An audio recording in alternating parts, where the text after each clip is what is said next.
This is terrible. We can't get in touch with Robert, the pianist. The upscale French restaurant, Melody. In the back of its kitchen, I was quietly washing dishes as usual today. Tonight was a special occasion. VIPs from a major corporation were visiting. They had specifically booked their reservation to enjoy a performance by our star pianist, Robert. What should we do? The guests have already arrived. Without his performance, we're in trouble. The staff's voice trembled with anxiety. Neither the phone calls nor inquiries at his office could locate him. No matter how many times I call. Rachel, the owner, stood frozen, clutching her phone, her face pale. It's over. It's all over. Her voice was steeped in despair. We were about to betray the trust of an important client. And worse, this was someone influential in the industry. If word got out, the restaurant's reputation would be at stake. As I continued washing dishes in the corner of the kitchen, my mind wavered. Just then, a sharp voice rang out from the VIP room. This isn't what we were promised. We came here to hear his performance, and now we're done waiting. We're leaving. The restaurant was on the brink of a crisis. I closed my eyes tightly and made up my mind. Please, let me play. Everyone froze in shock at the words of a mere dishwasher. But the moment my fingers touched the keys, a miracle began to unfold. My name is Noah. I work part-time doing various tasks at Melody, an upscale French restaurant. My main job is washing dishes.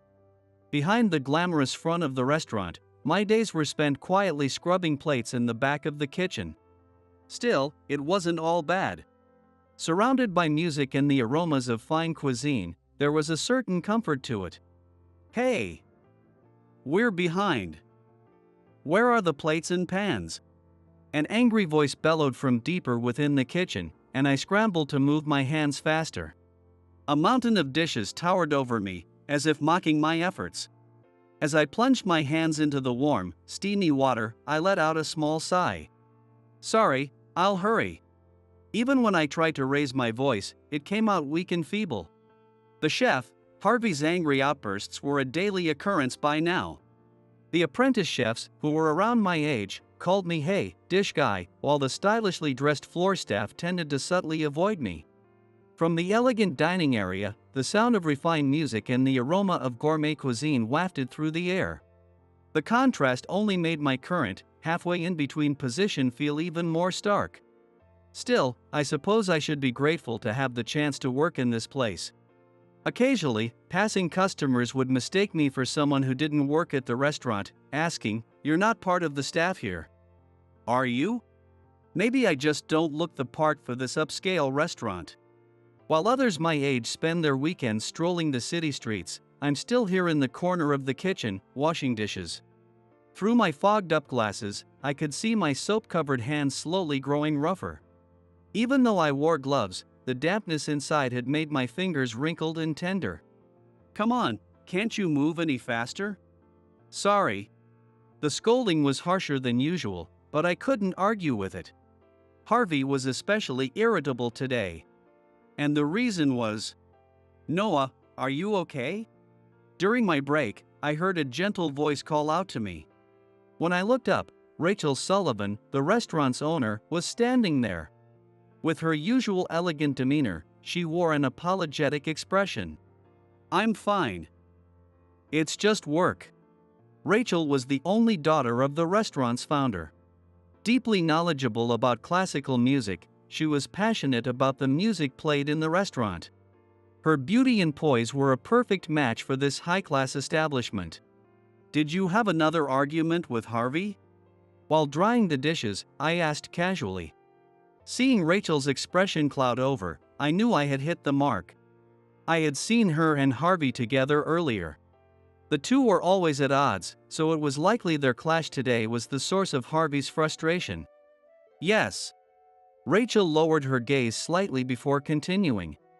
"I just can't separate food from music." Her voice trembled as she spoke. Her eyes held a deep passion for music, nurtured since childhood. "Think about it. Imagine the start of a delicate course accompanied by the light-hearted melodies of Mozart, soothing the guests' minds. For the main dish, the fiery passion of Chopin. And for dessert, the elegant harmonies of Debussy. Her eyes sparkled with enthusiasm. Each exquisite dish paired with the perfect music for the moment could elevate the guest's experience to something extraordinary. Music enriches the flavors of the food and creates memories that linger. I truly believe that. With her hand placed over her heart, her words carried unwavering conviction. But Harvey says, forget the unnecessary music and let people focus on the food. But music isn't a distraction at all. If anything, it can be the bridge between the food and the customers. Rachel's voice grew stronger. The passion in her tone was something unimaginable from her usual graceful demeanor. I want to make this restaurant a special space where food and music are in perfect harmony. A place where guests can be equally moved by a single bite of food and a single note of music. Her final words were spoken softly, as if sharing a dream, yet they carried a firm resolve. That makes sense. I had heard that Rachel once aspired to pursue a career in music. Though life had taken her down a different path, leading her to work as the restaurant's owner, she still enjoyed music as a hobby. For someone like her, any disparagement of music would be intolerable. The right music flowing through a dining space could undoubtedly bring comfort to the guests' hearts. But, Rachel, I began to speak quietly. Music is important. But don't you think Harvey has a point as well? Rachel looked slightly surprised. For a chef, delivering the perfect dish to the customer is everything. That passion is probably the same as the way you pour your heart into music. But music is supposed to enhance the food. Rachel, in music, there's a lead role and a supporting role, right? Rachel gave a small nod. Music that doesn't overshadow the flavors of the food, music that gently complements it, that's what this restaurant might need right now. Music that complements food. Rachel repeated softly, almost to herself. I understand your passion for music. But right now, isn't the most important thing for this restaurant ensuring that the guests enjoy the best possible dining experience? Rachel remained silent, listening intently to my words. Harvey goes to the market first thing every morning to carefully select ingredients, and he works late into the night crafting new menus. From what I've seen, your passion for music and Harvey's devotion to cooking aren't opposing forces at all. At those words, Rachel's eyes widened. It was an expression I had never seen before. Noah, you seem to know a lot about music. Well, it's been a hobby of mine for a long time. As I gave a vague response, Rachel looked at me with a curious expression, clearly intrigued.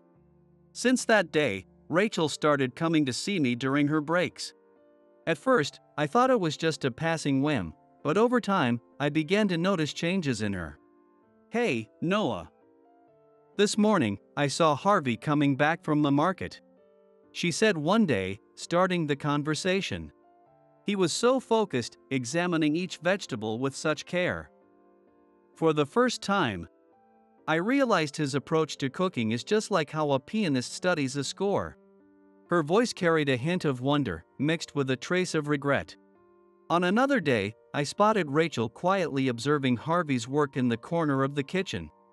The movement of his hands as he held the knife, the way he checked the heat, and the precision in plating. It seemed as though she was looking at everything with fresh eyes. Harvey really loves cooking, doesn't he? Rachel's quiet murmur carried a softness I had never heard before. We talked about music, shared thoughts on managing the restaurant, and exchanged ideas. As those conversations piled up, Rachel's expression began to change little by little. The sharpness that once defined her was replaced by a warm light. Music is strange, isn't it? One day, Rachel spoke quietly, as if reflecting deeply. It's not always about making a strong statement. Sometimes, gently supporting something can resonate more deeply. Maybe it's the same with cooking. Her words carried the weight of someone who had reached a profound realization after a long internal struggle. And then, one morning, Rachel stood before me with a more resolute expression than usual. "Noah, I've decided. I'm going to talk to Harvey today." Her voice held no hesitation. Rather, it brimmed with the anticipation of exploring new possibilities. Music may indeed need to take a supporting role. But for that very reason, I want to choose it carefully to make Harvey's cooking shine even brighter. I'm sure he'll understand how you feel now. I'm rooting for you. That night, after the restaurant closed, Rachel and Harvey stood face to face in the quiet kitchen. From a short distance away, I watched the scene unfold. "Harvey. I'm sorry." Rachel's soft voice echoed through the stillness of the late-night kitchen. Her normally composed tone carried an unfamiliar mix of hesitation and regret. Harvey's eyes widened in surprise. Rachel, who always exuded confidence, was now earnestly apologizing with a sincere expression. The unexpected sight caused him to drop the towel he had been holding. "I was only forcing my own ideas on you." Rachel's voice trembled. Acknowledging years of tension must not have been easy for her. Even so, her eyes reflected a deep sense of remorse. "I should have made more of an effort to understand how deeply you dedicate yourself to cooking every day." At those words, Harvey's expression softened, shifting from surprise to something gentler. The tension that had hung in the air began to dissipate. Harvey let out a deep sigh. A sound mixed with relief, as if he were finally setting down a burden he had carried for years. "No. I've been too stubborn as well." His normally gruff tone was unexpectedly calm now. His voice carried the courage to admit his own faults after years of conflict. "I was so set on the idea that music would interfere with the food. But hearing your thoughts made me realize just how narrow-minded I've been." Harvey lowered his gaze, as if reflecting on the countless days he had spent in the kitchen. Chefs often get trapped in their own world, focusing so much on crafting the perfect dish that we lose sight of the overall dining experience. You're right, pleasant music can change how food is experienced. Just as you said, food and music can elevate each other. His words were imbued with the clarity of someone freed from long-held beliefs. For the first time, the two of them were speaking openly, bridging the gap that had kept them apart for so many years. Rachel stepped forward and extended her right hand. There was no hesitation in her movement. "From now on, shall we work together to create the best music to complement your cooking?" Her voice carried the hope and excitement of new possibilities. Harvey nodded silently and shook her hand. For the first time in what felt like ages, a genuine, gentle smile appeared on his face. The quiet kitchen filled with the air of reconciliation. It was as if the long-standing discord had transformed into a beautiful harmony. In this moment, as the lively bustle of the elegant restaurant had quieted, it felt as though the two souls, connected by seemingly different yet deeply similar passions for food and music, had finally come to understand one another, quietly observed by the very space itself as it bore witness to their newfound harmony. Afterward, the atmosphere in the restaurant began to change gradually. Delicate music that didn't overpower the food played softly, and the guests seemed to enjoy their meals even more. "Noah." The next day, Rachel came to me as I was washing dishes. "I talked with Harvey. Thank you so much. If it weren't for you, we might still be at odds." Her voice carried a mix of relief and joy from the reconciliation. Clasping her hands slightly, she continued, "I had built walls deep inside myself for so long. Between my lingering attachment to music and my responsibilities as an owner. But your words made me realize something. What true harmony really means. No. I just said what anyone would have." Feeling embarrassed, I averted my gaze, and Rachel took a step closer to me. "No, it wasn't just anything." Her words carried undeniable weight. "You understood both my feelings and Harvey's, and you became the bridge between us. That kindness of yours changed me." Rachel smiled gently and slowly left the kitchen. Her back was straight, yet her shoulders seemed relaxed. as if she had been freed from a burden she had carried for years. Watching her walk away, I felt a small sense of pride. My simple words had reached someone's heart. That joy spread through me like warm waves, filling my chest with a quiet satisfaction. "Hey, Noah." One day, Rachel came running up to me. Her face was lit up with excitement, almost childlike, a stark contrast to her usual elegance. "Harvey and I came up with an amazing idea." Rachel's eyes sparkled with excitement. Clasping her hands in front of her chest, she continued, unable to hide her joy. "Once a month, we'll be hosting a special evening, the concert dinner. It'll be a dreamlike experience, blending Harvey's finest course menu with carefully curated music. Finally, my vision of a space where food and music harmonize perfectly is coming true." Even Harvey said, "I want to use the power of music to create even better dishes." Tears of happiness sparkled in her eyes. The joy of seeing her long-held dream take shape radiated from Rachel's entire being. At first, it was a small event, inviting only regular patrons of the restaurant.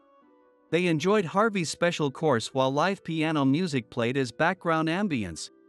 The response exceeded expectations, and the event gradually expanded. "Noah, look at this," Rachel said, handing me a music magazine. It featured an article titled, "Nurturing Young Musicians at the French Restaurant, Melody." Indeed, up-and-coming musicians had recently started visiting Melody more frequently. For them, the restaurant had become an ideal stage to refine their craft. Among them, one young pianist stood out, capturing significant attention. Robert King. His performances, mature beyond his late 20s, combined with his refined looks, quickly earned him a growing fanbase. "Robert's playing is certainly skilled." Rachel acknowledged his talent. What started as a monthly concert dinner had now become a weekend staple. Reservation lines were constantly ringing, with Robert's performance dates selling out almost immediately. "Hey, we're short on plates over here." Harvey's voice snapped me out of my thoughts. At some point, I had stopped working. "Sorry." I quickly resumed washing dishes, my ears tuned to the piano music drifting through the restaurant. Robert was playing Raindrop Prelude. The melody was undeniably beautiful. Yet, something felt off. For some reason, it didn't quite reach my heart. Maybe it was my imagination. "Tonight's concert dinner is really popular, isn't it?" I struck up a conversation with a coworker next to me as I scrubbed plates. "Of course. Robert's female fans are growing by the day." It was true that there had been a noticeable increase in requests for reservations specifically on nights when Robert was performing. With his striking looks and delicate playing, Robert had quickly become a star. But, "Hey, you really phoned it in today." I overheard a conversation after closing, and my footsteps came to an abrupt halt. The voice belonged to one of the pianists invited for tonight's concert. The person being spoken to was none other than Robert. Well, no one notices anyway. Playing seriously for an audience like that is pointless. His light-hearted laughter echoed through the room. Yet, beneath that laugh, there was a faint trace of emptiness. "They're just eating while I play, right? No one's really listening. The crowd's all about appearances anyway. Honestly, playing J-pop instead of Chopin might go over better." Robert added, a disdainful smirk on his face. "Today, I skipped an entire 4 measures in the middle of Raindrop Prelude, and no one even noticed. Instead, they were like, 'That was such a wonderful performance,' and asked me for a photo." "Ha, it's hilarious, isn't it?" Robert stared at his own fingers with a sly grin, his expression reeking of insincerity. "I mean, getting paid for this is easy money, right? Playing seriously? That's a waste of time. Just play something simple and quick. It's way more efficient. As long as the customers are satisfied, that's all that matters, isn't it?" There wasn't a shred of respect for music in his voice, and it was filled with nothing but shallow pragmatism and self-satisfaction. Inside me, the unease I had been feeling began to boil over. This was it. This was the reason for my discomfort. His playing lacked any genuine emotion. Robert. The word escaped my lips before I even realized it. Robert turned around in surprise. What? Oh, you're from the restaurant, right? Yes. I work in the kitchen. Could you think a little more about the guests? Robert shot me a disdainful look. What are you even talking about? The guests are satisfied, aren't they? But true satisfaction is something deeper than that. Oh, really? And who do you think you are? Robert's tone grew sharper. I'm sorry. But the guests listen to each note with their hearts, even if it's during their meal. Wow, aren't you full of yourself? Coming from a lowly dishwasher. Sometimes it's because I'm a lowly dishwasher that I can see things. Watching the guests' expressions every day. Shut up. What do you even know? Robert's attitude became increasingly hostile.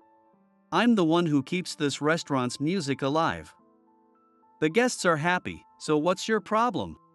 But music isn't just about that. Ha! Robert finally grabbed me by the collar. So what is it, huh? What could someone like you, at the bottom of the ladder, possibly know about music? Music has the power to move people's hearts. That's why those who perform it have a responsibility. Rachel, no, Miss Sullivan, believes that. Robert's grip tightened. But his hands were trembling slightly. What would you know? Music is just a way to make money, nothing more. Do you really believe that? At the sudden sound of a voice, Robert and I turned around. There stood Rachel. Her expression filled with sorrow as she stood silently. To think you've been performing in my restaurant with that mindset.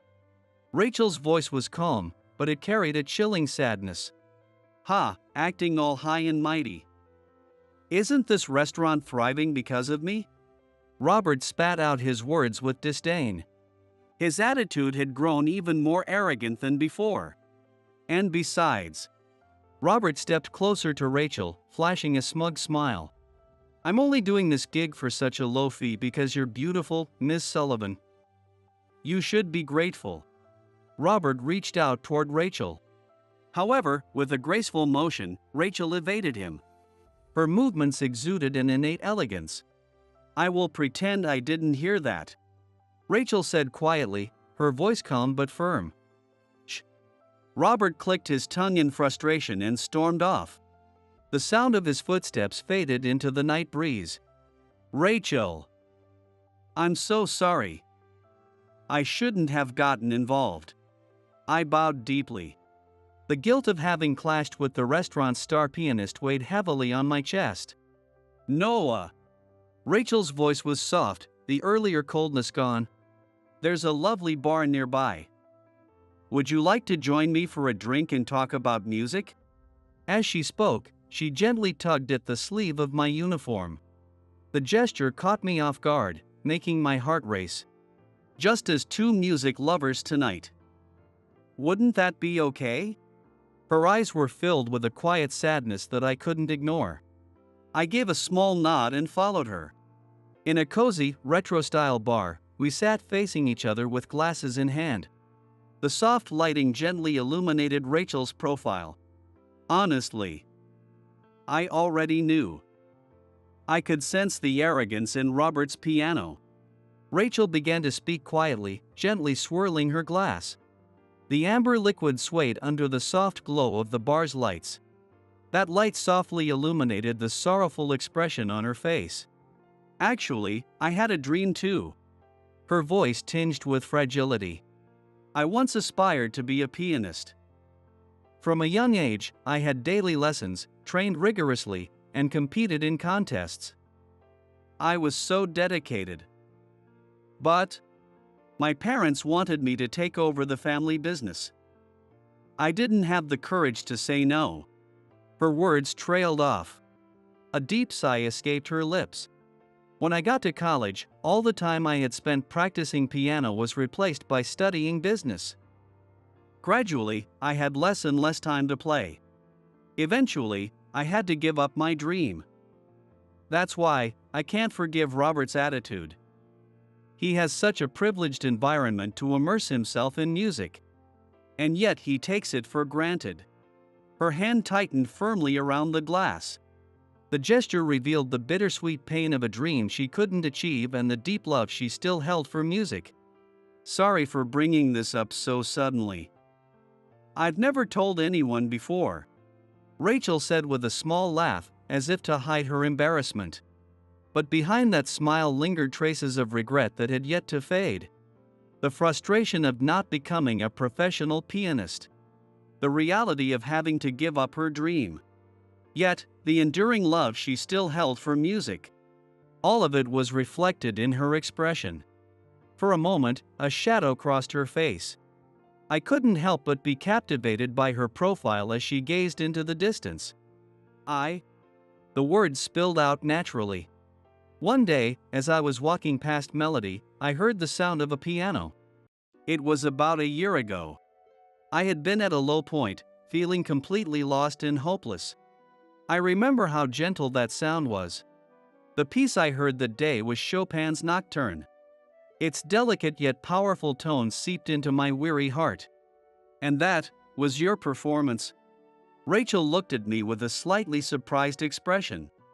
Later, I learned that during her breaks, she would occasionally play the grand piano kept as part of the restaurant's decor. Since that day, I've wanted to work at this restaurant. During the interview, I said, I'll do anything. Just let me work here. I don't even want to be a chef. I'm sorry for having such a selfish reason. No.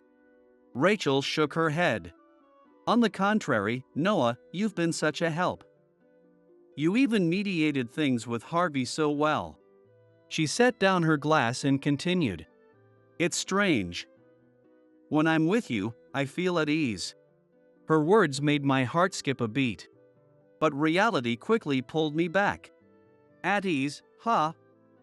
That probably means she doesn't see me as a man. That thought brought a twinge of sadness.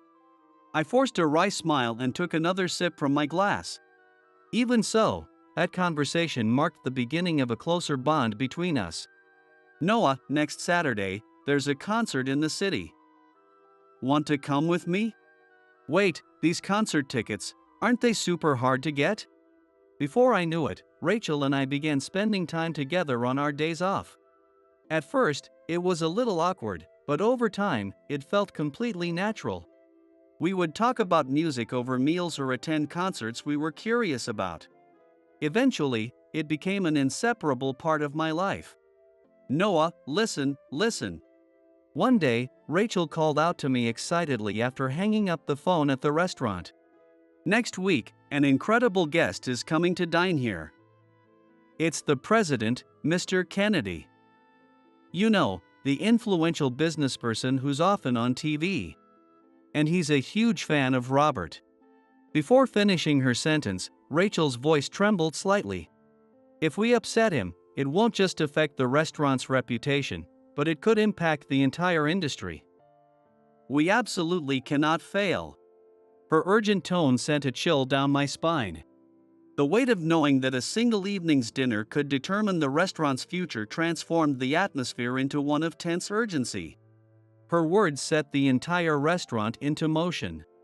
Harvey immediately began testing dishes for a special course, and the kitchen was soon filled with the rich aroma of premium ingredients. The man who usually barked orders now wore a serious expression, meticulously perfecting each plate. As everyone poured their effort into the preparations, the clock's relentless ticking added to the pressure. The restaurant felt like an orchestra in the moments before a performance, the air taut with anticipation. Then, the day arrived. With every detail carefully attended to, the staff stood ready, fully prepared for what lay ahead. Each of us silently vowed to make this extraordinary evening a success. But 30 minutes past the scheduled start time, Robert was still nowhere to be seen. Hasn't Robert arrived yet? No. We've been calling him non-stop, but we can't get through. Even his office says they don't know where he is. A wave of unease spread among the staff. Could it be? Rachel murmured softly, her head lowered. Since that day, Robert has asked me out several times, but I turned him down each time. Her voice trembled as she spoke. And then he said, "You'll regret it someday." Could he have been referring to what happened today? That can't be. We can't wait any longer. Allow me to apologize on behalf of the restaurant. The manager, Henry, stepped forward, but Rachel shook her head. No, I'll handle it. With a determined expression, Rachel made her way to the VIP table. The staff held their breath as they watched her approach. But, my sincerest apologies. Unfortunately, tonight's performer. That's enough. I'm leaving. Mr. Kennedy stood abruptly. The atmosphere froze over in an instant. I have no intention of dining at a place like this. I came here expecting to hear Robert's performance. The color drained from Rachel's face. If the restaurant's reputation were tarnished here, the consequences could be devastating. At that moment, may I play instead? My voice, surprisingly calm, cut through the tension. The staff turned to me in shock. Rachel's eyes widened in disbelief. Noah! Sir! I bowed deeply. My playing may be lacking, but if I could have just a moment of your time. And who are you? The restaurant staff, sir. Mr. Kennedy's expression hardened as he stood again. If you couldn't even arrange a proper substitute, why should I waste my time on some amateur's piano playing? Are you trying to insult me? I sincerely apologize. Rachel interjected hastily, stepping forward. Noah, this is... But I didn't back down. I had to protect the restaurant. I understand your feelings, but please, just 3 minutes. That's all I ask. The president's secretary leaned in and whispered softly. Mr. Kennedy, perhaps it's worth waiting 3 minutes. If it doesn't work, we can leave immediately. Clearly displeased, Mr. Kennedy returned to his seat. 3 minutes. That's all. I'll be timing it. The secretary pulled out a phone and set a timer. I gave Rachel, who looked worried, a reassuring look that said, "It's okay," and took a seat at the grand piano. I exhaled deeply and closed my eyes. Silence enveloped the restaurant. The faint clinking of dishes echoed in the background. Delicate aromas drifted from the kitchen. And then, the first note gently filled the space. Debussy's Clair de Lune. Its delicate and elegant melody descended upon the restaurant like moonlight. My fingers glided effortlessly over the keys. How many years had it been since I played in front of such a large audience? I had fallen in love with music at a young age, learning piano, winning competitions, and dreaming of a career in music. But circumstances forced me to abandon that path. Still, my love for music never faded, and it continued to smolder deep within me. Now, I poured all those feelings into this performance. The melody swelled, building to a crescendo, before transitioning into a gentle, serene softness, like the stillness of moonlight. Every note carried a piece of my soul. I could feel the atmosphere in the restaurant gradually change. Mr. Kennedy's once angry expression softened. The tension in the staff transformed into quiet relief. And then, Rachel. I could see her eyes glistening with large tears. She probably didn't even realize they were flowing freely. The final note faded away. Its lingering resonance gently enveloped the restaurant, like the soft glow of moonlight. Silence. And then, magnificent. Mr. Kennedy stood and began to applaud, the sound breaking the stillness. Tears sparkled in his eyes. Who are you? Your performance touched me far more deeply than Robert's ever did. I bowed deeply. I'm glad you enjoyed it. I'm just a staff member. Unbelievable. Rachel stared at me, stunned. Noah, you are such. Rachel struggled to find her words. Her astonishment was genuine, straight from the heart. No one could have predicted that I was capable of such a performance, even I wasn't certain. Mr. Kennedy's voice trembled with emotion as he spoke. That performance, it moved my heart. Especially the latter half, the serenity of the moonlight, it was as if my soul had been cleansed. Turning to Rachel, he added, "To think that someone with such talent is working here as a staff member. I didn't know either." Rachel admitted honestly. Her voice carried both surprise and a hint of regret. Truly a hidden gem. Mr. Kennedy said with a beaming smile as he turned back to me. "I'm grateful for the opportunity to witness such young talent. Now, please continue playing.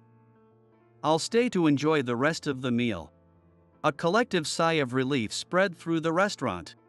When I returned to the back room after finishing all the performances, the staff surrounded me at once. "Noah, that was incredible. Who would have thought you could play the piano like that?" Catherine, one of the floor staff, said excitedly. "I was serving near the guests, and so many of them started tearing up halfway through your performance. The younger chefs rushed over as well. Your performance changed the atmosphere in the kitchen. It felt like everyone suddenly put their soul into the dishes." As questions flew at me one after another, an older staff member spoke quietly. "In the 10 years since this restaurant opened, we've never had a night as moving as this." As I awkwardly scratched my head, Harvey approached me. "Who are you?" The usual sternness on his face had been replaced with a look of surprise and respect. I struggled to answer, but then, "That was a phenomenal performance." A voice behind me sent a chill down my spine. I turned around slowly, and there stood Mr. Nelson, the head of the music agency Forte. "Mr. Nelson, why are you here?" My voice trembled. I couldn't accept the reality unfolding before me. Never did I imagine I would reunite with him in a place like this. "It's been a while, Noah. Do you two know each other?" Harvey asked curiously, his expression puzzled. The staff watched silently, observing the exchange between me and Mr. Nelson. "Yes." Mr. Nelson continued calmly. "I came to check on Robert's performance tonight. When I heard from the restaurant that he hadn't shown up. Well, he's one of our top earners. I've been booking him at prestigious restaurants all over the city, including Melody, through my recommendation. But after tonight's behavior, he's done. Robert is fired." His words caused the atmosphere to grow tense. It was such a sudden dismissal. To think that a famous pianist like him could be let go so easily. Heartless, isn't it? Mr. Nelson sighed, noticing the reactions of those around him. As the head of a music agency, I can't overlook such irresponsible behavior. Robert's talent was undeniable, but his pride became his downfall. Without prompting, he continued. As his popularity grew, he began appearing on radio and television, amassing a larger female fan base. But he became more obsessed with being a star than with his music. "I need musicians. The Robert of today has no place in my agency." He paused, then fixed his gaze on me. "But, wow! What a stroke of luck. To think I'd run into you again." His smile carried an undercurrent of malice. "Do you remember that day?" That day. The words triggered memories I had buried deep in my mind, all rushing back at once. I had a past as a pianist. As a child, I first discovered the piano at the cafe where my mother worked. It was an old upright piano, nearly as worn as a creaky signboard, but its sound captivated me. The kind cafe owner allowed me to practice after hours, and I would visit every day after school. My father worked in a factory, and we were far from wealthy. Yet my parents supported my dream. My mother took on extra cleaning shifts at night, and my father worked overtime to save up for a used upright piano. "Noah, you have talent. But talent alone isn't enough. You need the perseverance to work hard every day. My father always told me that. With those words in my heart, I dedicated myself to the piano every single day. I practiced before sunrise. After school, I would immediately sit down at the piano. Even when my fingers ached and my vision blurred, my passion for music never wavered. During the winter of my second year in high school, I lost both my parents in a car accident. My world went completely dark. But I couldn't stop playing the piano. In fact, music became my lifeline, the one thing that kept me going. With the help of scholarships, I balanced part-time jobs and relentless practice. You can do it. Every time I remembered my father's words, I found strength within myself. Eventually, I won first place at the Vienna International Young Musicians Competition. Though a relatively new contest, only 10 years since its founding, it had garnered significant attention in the European music scene. The competition, aimed at nurturing musicians under 30, saw an unknown Japanese youth take the top prize. The victory secured me opportunities to perform across Europe, marking the beginning of what could have been a defining career. In a private room at a luxury restaurant, Mr. Nelson presented me with an extraordinary offer. "I've been looking for a gem like you. Join my agency, and I'll make you the greatest pianist in the world." On the table lay a thick contract. An extraordinary signing bonus. A clear path to a European debut. Everything I had ever dreamed of was within reach. But the contract came with dubious conditions. I would be under his complete control. I would have to make false statements to tarnish the reputations of rival pianists. I would be expected to participate in unethical dealings with luxury restaurants. It was all a scheme to exploit music for corrupt business practices. I can't use music to harm others. The moment I spoke those words, Mr. Nelson's expression changed drastically. "You insolent brat." His previously amicable demeanor shifted to a sharp, threatening glare. In an instant, I saw his true nature. "Do you even understand the opportunity I'm offering you? This is a once-in-a-lifetime deal." His tone grew harsher, more menacing. I was startled but not surprised. Considering the outrageous conditions he had proposed, it all made sense now. "You dare mock me? Do you know who I am? Defying me will cost you dearly. I'll make sure of it." His words turned out to be more than a threat, and they became a grim prophecy. A few days later, my life descended into hell. "Rising star pianist exposed for inappropriate relationship with a minor" was the headline that caught my eye in the tabloid. Clearly fabricated photos. Evidence photos that were obviously doctored with images of someone else. Baseless rumors. No matter how desperately I tried to speak the truth, no one would listen. All I ever did was pursue honest music. And yet, the media's relentless attacks grew more ferocious by the day. Television, newspapers, and the internet, every platform turned against me, tearing me apart. Even when I tried to tell the truth, my voice couldn't reach anyone. And then, pianist stripped of competition title following revelation of inappropriate relationship with a minor. While it didn't gain much attention in Japan, the potential that was about to unfold for me was crushed in an instant. That was the end of everything. My complete expulsion from the world of music. My dreams and hopes were reduced to ash. Every time I touched the piano, my fingers trembled. The melodies I once played freely became distant memories. The championship at the competition and the thunderous applause that day all felt like a fleeting dream. And yet, deep within me, the music never stopped playing. Chopin's Ballade, Mozart's Sonata, Debussy's Clair de Lune. Each note I had once practiced so diligently still shone brightly in my soul. Even if I could no longer stand on stage and even if no one was listening, the music lived on inside me. It was a truth of my heart that no one could ever take away. "Now then, Noah." Mr. Nelson's voice snapped me back to reality. "Your skills are as sharp as ever. Perhaps even more profound than before." Those words made my body tense.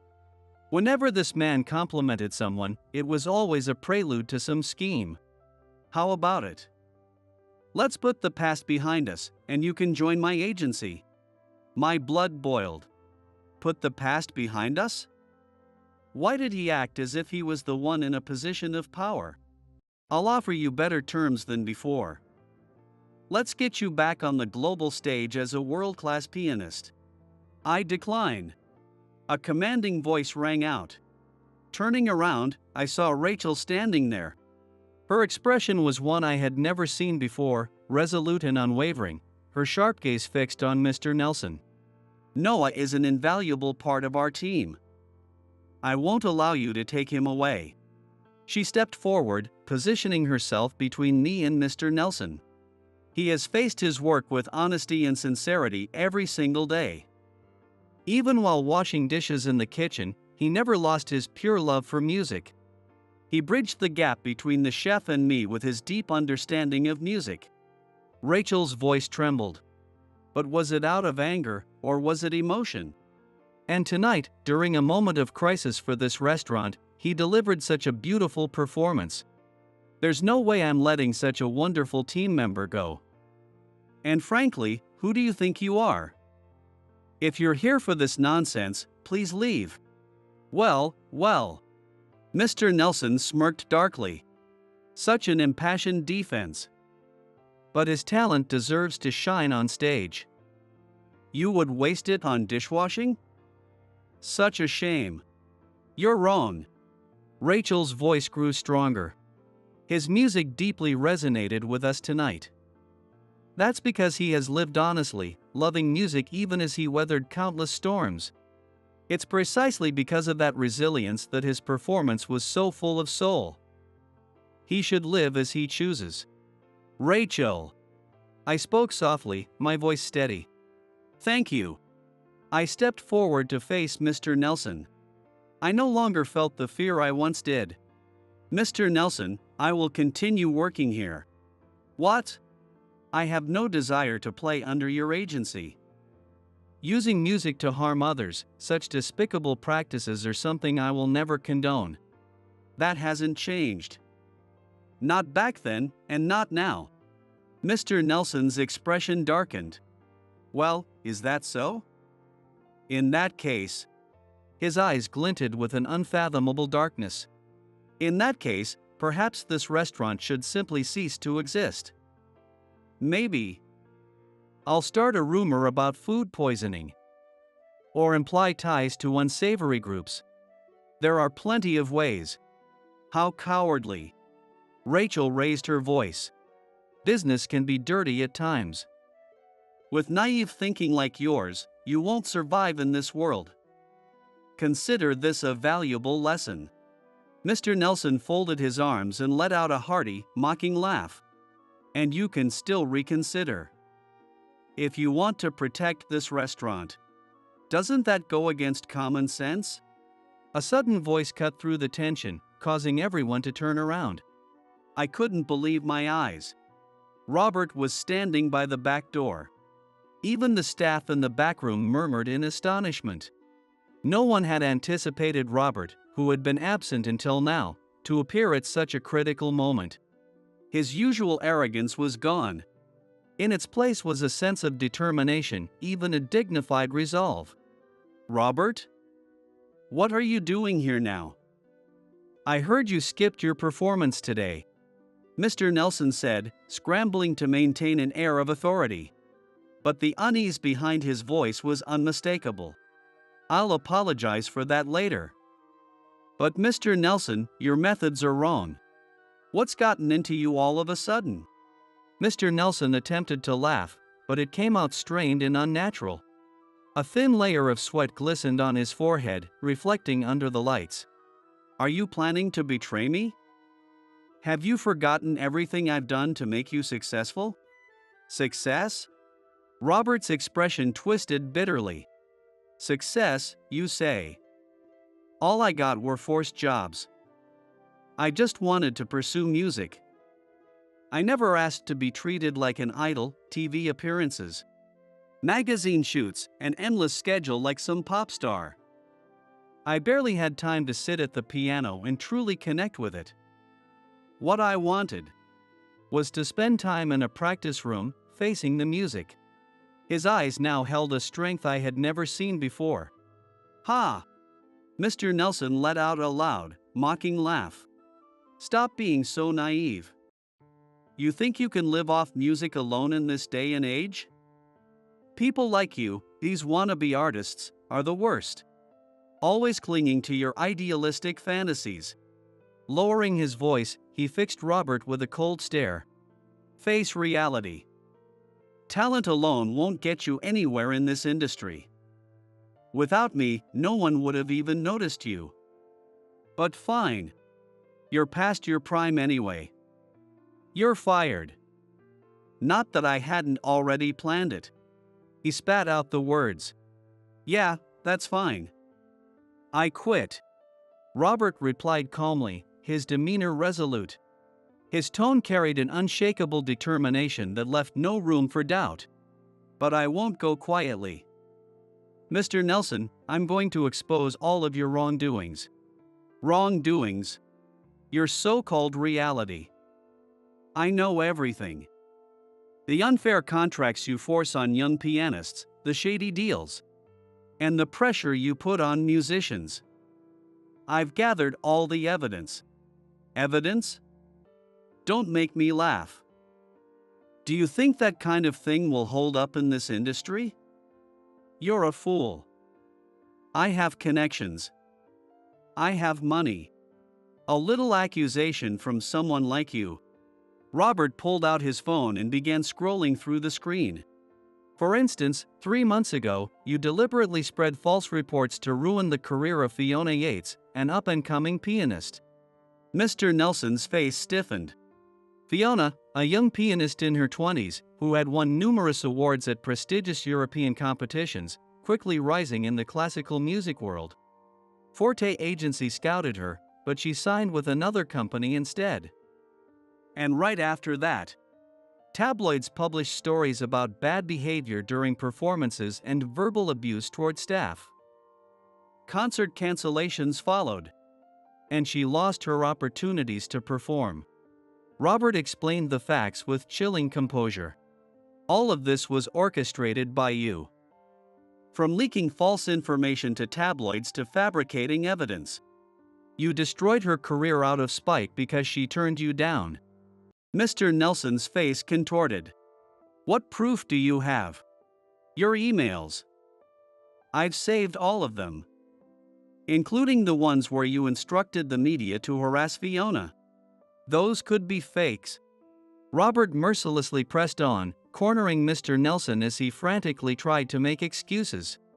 Fakes? Then what about this? Is that a recording? Rachel murmured softly. Exactly. It's a recording from a meeting at Mr. Nelson's office, detailing plans to crush young talent. Wiretapping. Mr. Nelson's voice grew rough and aggressive. His hands began to tremble. That's illegal. Such evidence won't hold up. Yes, maybe my methods weren't clean either. But Robert stepped closer, one deliberate step at a time. I'm prepared to fall into the same pit as you. I'll expose everything, no matter the cost. Robert. Mr. Nelson's arrogant facade began to crumble before everyone's eyes. And I also have proof of the despicable smear campaign against Noah. I froze. The truth, long buried in darkness, was finally surfacing. From feeding fabricated information to tabloids to altering photos, everything has been meticulously documented. Empty threats. Do you really think one accusation from someone like you will make a difference? I'm not alone. Robert replied calmly. Multiple victims have already prepared their cases. I'm just the one lighting the match. What? And let's not forget about the data on your office computers. Planning on rushing over now to destroy the evidence? Damn it. You'll regret this. Robert quietly watched Mr. Nelson's hurried departure. With a deep sigh, he turned to face us. sorry for the commotion. I'll be leaving too, and I apologize for bailing on tonight's concert. Robert bowed his head. With everything about to get messy with the lawsuits, I won't be playing here anymore. Thank you, Robert, I said quietly. You were planning to play tonight, weren't you? Robert's expression flickered with surprise. Ha ha. You caught me, huh? He scratched his head sheepishly, a gesture that felt far removed from his polished, public image. I thought I'd swoop in like some kind of hero when Rachel was in trouble, but... He looked at me directly, his gaze steady. Turns out the real hero tonight was you. That performance of yours, it was incredible. As expected from the Vienna international champion. Your ballade number 1 gave me chills back then. Wait, you knew?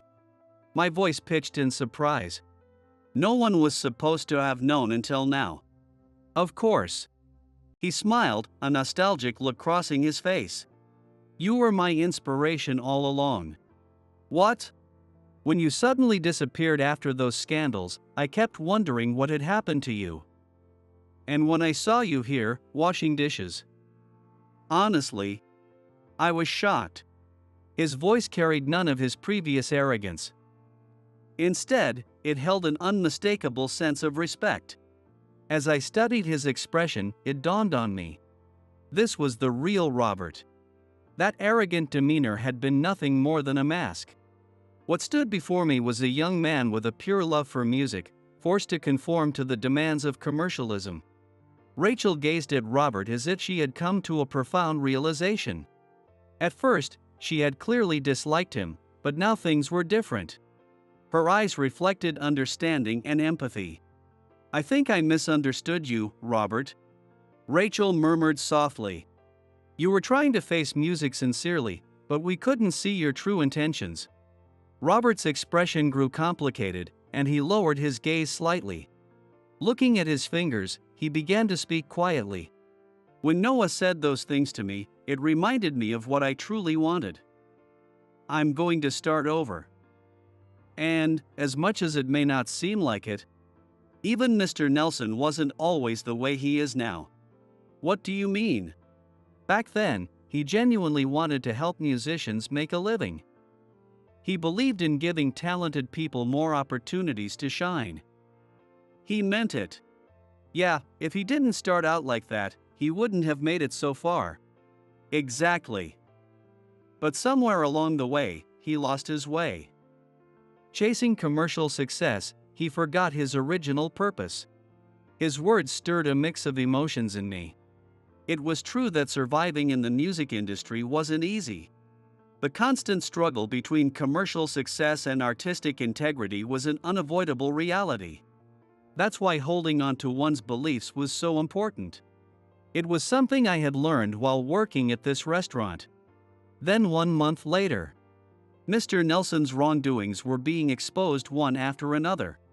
Thanks to the evidence Robert submitted, coupled with accusations from other musicians, everything came to light. Unjust contracts, financial disputes, harassment. Years of unchecked misconduct were suddenly brought to light. Look, it's in the paper again, Rachel said during a break, spreading a newspaper across the table. Major music agency head arrested for fraud and blackmail. Robert really managed to gather that much evidence, huh? He seems to be more cautious than he looks, Rachel said with admiration. He suspected Mr. Nelson from the start and kept everything like emails, contract copies, and all of it. Behind his glamorous appearance, Robert had been unexpectedly meticulous. Rumor had it he was now preparing to establish his own music agency. Its mission, to protect the rights of musicians. Noah! Rachel called out to me with a bright expression. Her eyes shone with a new light I hadn't seen before.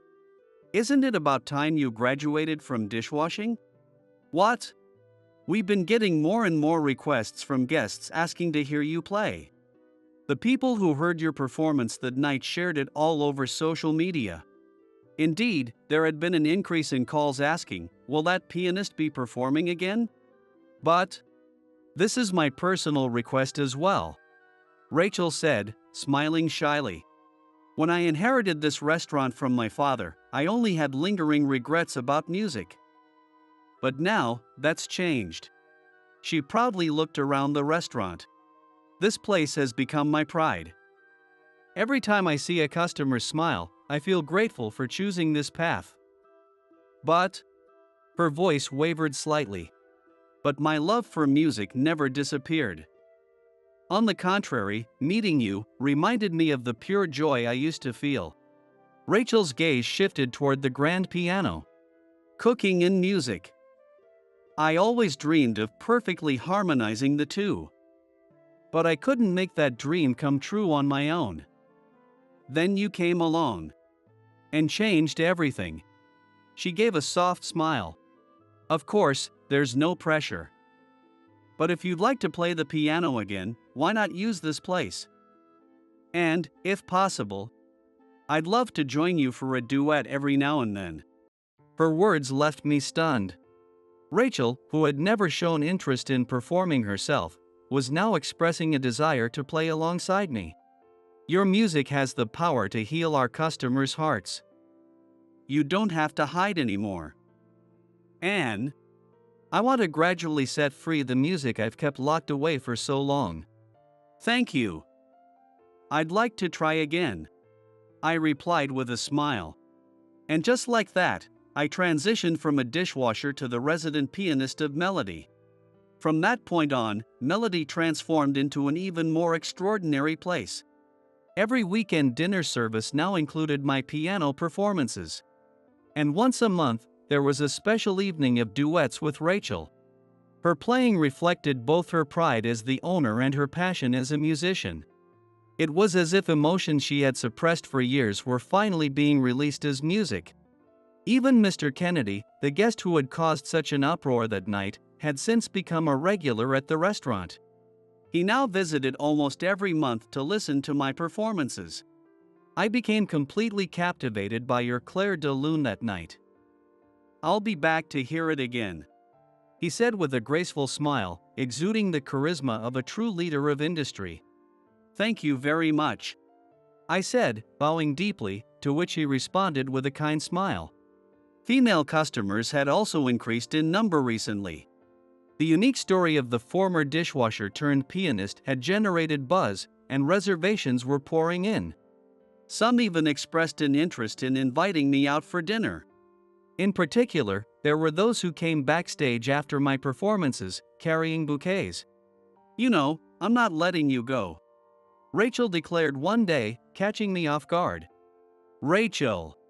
Unlike her usual composed demeanor, she looked almost childish, her expression slightly pouty. Because. Her expression wavered. Her pale cheeks turned a delicate shade of pink, like the glow of a sunset. Her long lashes quivered slightly, and her gaze wandered. You're my precious pianist. Her words sent my heart into overdrive. It felt as if someone had struck a grand chord deep within my chest. You two are as close as ever, huh? Robert chimed in teasingly. Despite everything, he still seemed unable to fully let go of his feelings for Rachel, occasionally dropping by the restaurant to joke around. Sorry for Robert, but, Rachel said, meeting my eyes with unwavering determination. But I'm not letting you go, Noah. All right. You're really turning up the heat here. At that moment, something became clear to me. Feelings that had been ambiguous were now in sharp focus. Looking at Rachel's profile, a firm conviction took root in my heart. I wanted to continue making music with her. To compose the most beautiful melody of all, called life. My love for music. My feelings for Rachel. And my dedication to this restaurant. All of it blended together, creating a gentle symphony within my heart. Rachel. What? I don't want to let anyone else have you either. What? Working here taught me something important. Music doesn't have to belong solely to glamorous stages. It can exist in the everyday, quietly comforting someone's heart. That's the kind of music I had been searching for all along. Life doesn't always go as planned. But as long as you don't lose sight of who you are, a path will always open. My new life, which began with washing dishes, showed me that truth. Outside the window, gentle moonlight poured down. I sat at the grand piano, my fingers softly brushing the keys. Rachel sat beside me, her warm smile lighting up the room. And once again, Melody was filled with the sound of happiness tonight. A high school girl, who had been crying after being told she didn't have long to live, suddenly turned pale, clutched her chest, and collapsed to the ground. She lost consciousness and fell to the floor. When I, a janitor at the hospital, contacted her primary doctor, he immediately grew alarmed, his face tightening with worry. This is bad. At this rate, she won't last another 10 minutes. Isn't there anything you can do? I demanded, practically shouting at the doctor, but his expression darkened even further. I can't do it. That procedure, it's far beyond my capability. I'd always heard that this doctor was brilliant. Yet here he was, hesitating in the face of such a challenging surgery. But could I just stand by and let this happen? Summoning all my courage, I told him firmly. Then I'll do the operation. 10 minutes is more than enough time. The doctor was stunned, completely unprepared for my words. And that operation would go on to open the door to a future no one could have imagined. My name is Seth. I work as a janitor at a hospital. Starting this job in my late 30s, I quickly learned that while cleaning is often considered the lowest-ranking position in a hospital, it's far more intricate than people realize. Hey, once you're done wiping, move on to disinfection, okay? The one teaching me the ropes is Samantha, a seasoned pro with over 20 years of experience. Pay extra attention to spots where a lot of people touch. I see. Got it. While I'm cleaning and listening attentively to Samantha's guidance, the women cleaning on the opposite side of the lobby call out. We're done over here. Can you handle the waiting room next? Sure, no problem. Hearing my senior co-workers banter, I get back to my task. Even in this sprawling hospital lobby, working as a team makes everything go by in no time. If one person sweeps while another wipes, it's much more efficient. By collaborating, we can clean even the busiest areas quickly. Seth, hey! Wipe in an S shape when you're disinfecting. Got it. I follow Samantha's advice, carefully focusing on the disinfection process. Seeing how earnestly I work, she seems genuinely impressed. You're such a quick learner, Seth. You're diligent, honest, and easy to teach. I'd love it if you stayed here for a long time. She chuckles cheerfully as she praises me. Until recently, you look like you might blow away in the wind. You were so frail. Alright, let's take our lunch break. Let's go eat something nice. Sure thing. As lunch begins, the scattered cleaning crew members gather one by one in the spacious break room. So, what are you having today? Oh, I went for the grilled beef set. What about you, Samantha? I'll have the grilled fish set and the seasonal fruit platter. The food here is so good, I look forward to it every day. She said this with a smile. There's nothing better than eating something delicious. It's the happiest moment. As she took a bite of the seasonal fruit platter, Samantha beamed with joy. She had a pleasantly plump figure and a motherly aura, both in looks and personality. She was the kind of person who was always looking out for everyone. The food here is truly amazing. Before this, the most variety I had was changing the fillings in my rice balls. But now, I feel like I'm eating properly, and I think I've put on a little weight. When I said that, Samantha laughed and glanced at me. Seth, you shouldn't say that in front of me. If you've gained weight, what does that make me? Yeah, hearing that from someone as skinny as you is a bit much. Laughter echoed around the room, and I couldn't help but join in. Since coming to this workplace, I had started laughing a lot more.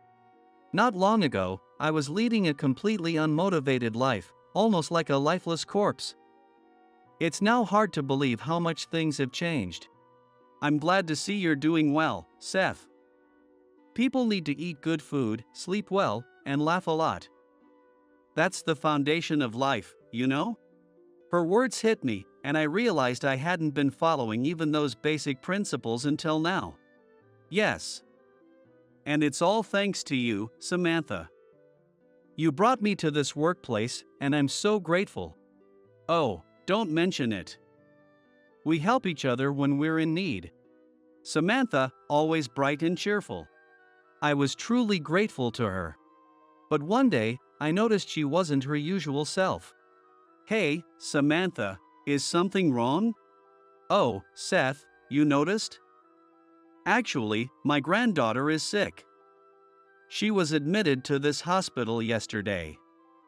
She's been frail since she was little, often in and out of the hospital. Recently, she seemed stable, so I was relieved, but, well, I can't help worrying. She sighed deeply as she explained. Her room is in your area, so if you could, maybe check in on her once in a while? Of course. How old is your granddaughter? She told me she was a senior in high school. Apparently, she had been preparing for college entrance exams. But her hospital stay was making her worry she wouldn't get into her first-choice university. Got it. I'll stop by and say hello. When I went to the room where her granddaughter was staying, I found a petite girl with a charming smile. Hi there. I'm Seth, your grandma's co-worker. And you must be Emily? Oh, yes. You're the co-worker my grandma talks about. Nice to meet you, I'm Emily. As she smiled, I noticed a slightly large trash bag at her feet. Huh? What's that? Oh, this? I gathered the trash from this room. Grandma always talks about how taking out the trash is tough on her back, so I thought I'd help. I hope it's not a bother? She was in a shared 4-person room and had apparently taken it upon herself to organize the trash. I was secretly impressed by such thoughtfulness from a high schooler. Wow, thanks. That's a big help. But hey, you don't need to push yourself. You're here to recover, after all. Oh, it's no trouble at all. I'm just happy to be able to help a little. Besides, hospital stays can be so boring, you know? That was true, hospital stays could be tedious. Still, aren't you supposed to be studying for your exams? Ah, my grandma must have told you that. Well, yeah, I should be studying, but honestly, I get stuck when I'm working on my own. Is that so? Let me take a look at your workbook. Sure, if you don't mind. The workbook she showed me had problems I could manage to solve. Yeah, I can help with this. Once I'm done with cleaning, I can tutor you for a bit if you'd like. I used to tutor back in the day. Really? You'd do that? Of course, if you're okay with it. Yes, please. Thank you so much. From then on, Emily and I started talking more. During the day, she would work on her problems, and after I finished my duties, she would ask me about the parts she didn't understand. You're amazing, Seth. You can solve anything so easily. Were you a student at a famous university or something? That's not true.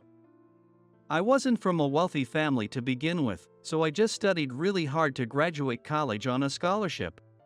Tutoring was just a way to earn a living. Really? Oh, by the way, my grandma was praising you the other day. She said you learn everything so quickly. I don't think that's true, but it does make me genuinely happy to hear that. Lately, I've been smiling more than I have in a long time. Then, a man suddenly appeared. Wait, is that you, Seth? Huh? Oh, Simon. Standing there was Simon, a classmate from high school. He's now a doctor at this hospital and happens to be Emily's primary doctor. I had heard about her doctor from her, so I already knew that it was Simon. Wait, Dr. Sethenson, you know Seth? Emily asked, surprised, while Simon chuckled mischievously as he looked at me. Yeah, that's right. This guy and I go way back to high school. He was always a top student, way smarter than me. Wow, so you really are smart. If Seth is helping you study, you'll definitely get into a great college. Really? You think so? Absolutely. Emily seemed thrilled by Simon's praise. Thinking he might have a consultation coming up, I excused myself. A little later, Simon caught up with me. Seth, I was surprised to run into you here after all this time. Really? I'm just doing janitorial work here now. Yeah, I heard about that and couldn't believe it. I wondered why, but honestly, it might suit you. It's good to see you looking well again. Was I really that bad? Bad? You look like one of those zombies that are so popular these days. Honestly, I thought I was seeing the real deal. You were so pale I wasn't sure if you were even alive. I see. So that's how I look to others, huh? Looking back, I can't deny it. I probably did look like a zombie. Nothing I did seemed to work, and I felt completely isolated. But, hey, you look much better now, and that's what matters. If there's ever anything I can do, let me know, okay? Thanks, and sorry for worrying you. No, if anything, I should be the one thanking you. Emily's one of my patients, and before she met you, she was in terrible shape emotionally. Seeing her smile like that now feels almost miraculous. Wait, Emily? The Emily I know is always cheerful and full of energy. She may be small and pale, but she's a kind girl who cares about those around her. Yeah. She actually has a heart condition. Right now, it's progressing toward heart failure. The progression is slow. So she doesn't look critically ill, but she might only have about 6 months left. I was stunned by Simon's words. I had assumed she had a heart condition since she was hospitalized in the cardiology department, but I never imagined it was that serious. I recently explained her condition to her parents and recommended surgery. But because the success rate is low, and she'd have to give up on college if she had the surgery now, they're torn. Emily herself says she doesn't want the surgery. What? Why not? Even if her college plans are delayed by a year, that's nothing compared to the rest of her life. I don't know. She won't tell me why. That's why I'm asking you. I think you might be able to get her to open up about it. Can you try? I might be able to. But can I really step into something so personal after only knowing her for a few weeks? No, her life is at stake. There's no time to hesitate. The next day, when I went to clean Emily's room, she had already gathered her trash and was waiting for me, as usual. But when I looked at her, her face seemed paler than usual. Emily, you don't look well. If you're not feeling up to it, you should rest, okay? As I reached for the trash, she batted my hand away. Startled, she looked at me with a slightly sad expression and murmured softly, "Because, this is all I can do." What do you mean? I've been weak and sickly ever since I was little, and I've done nothing but cause trouble for my parents and grandma.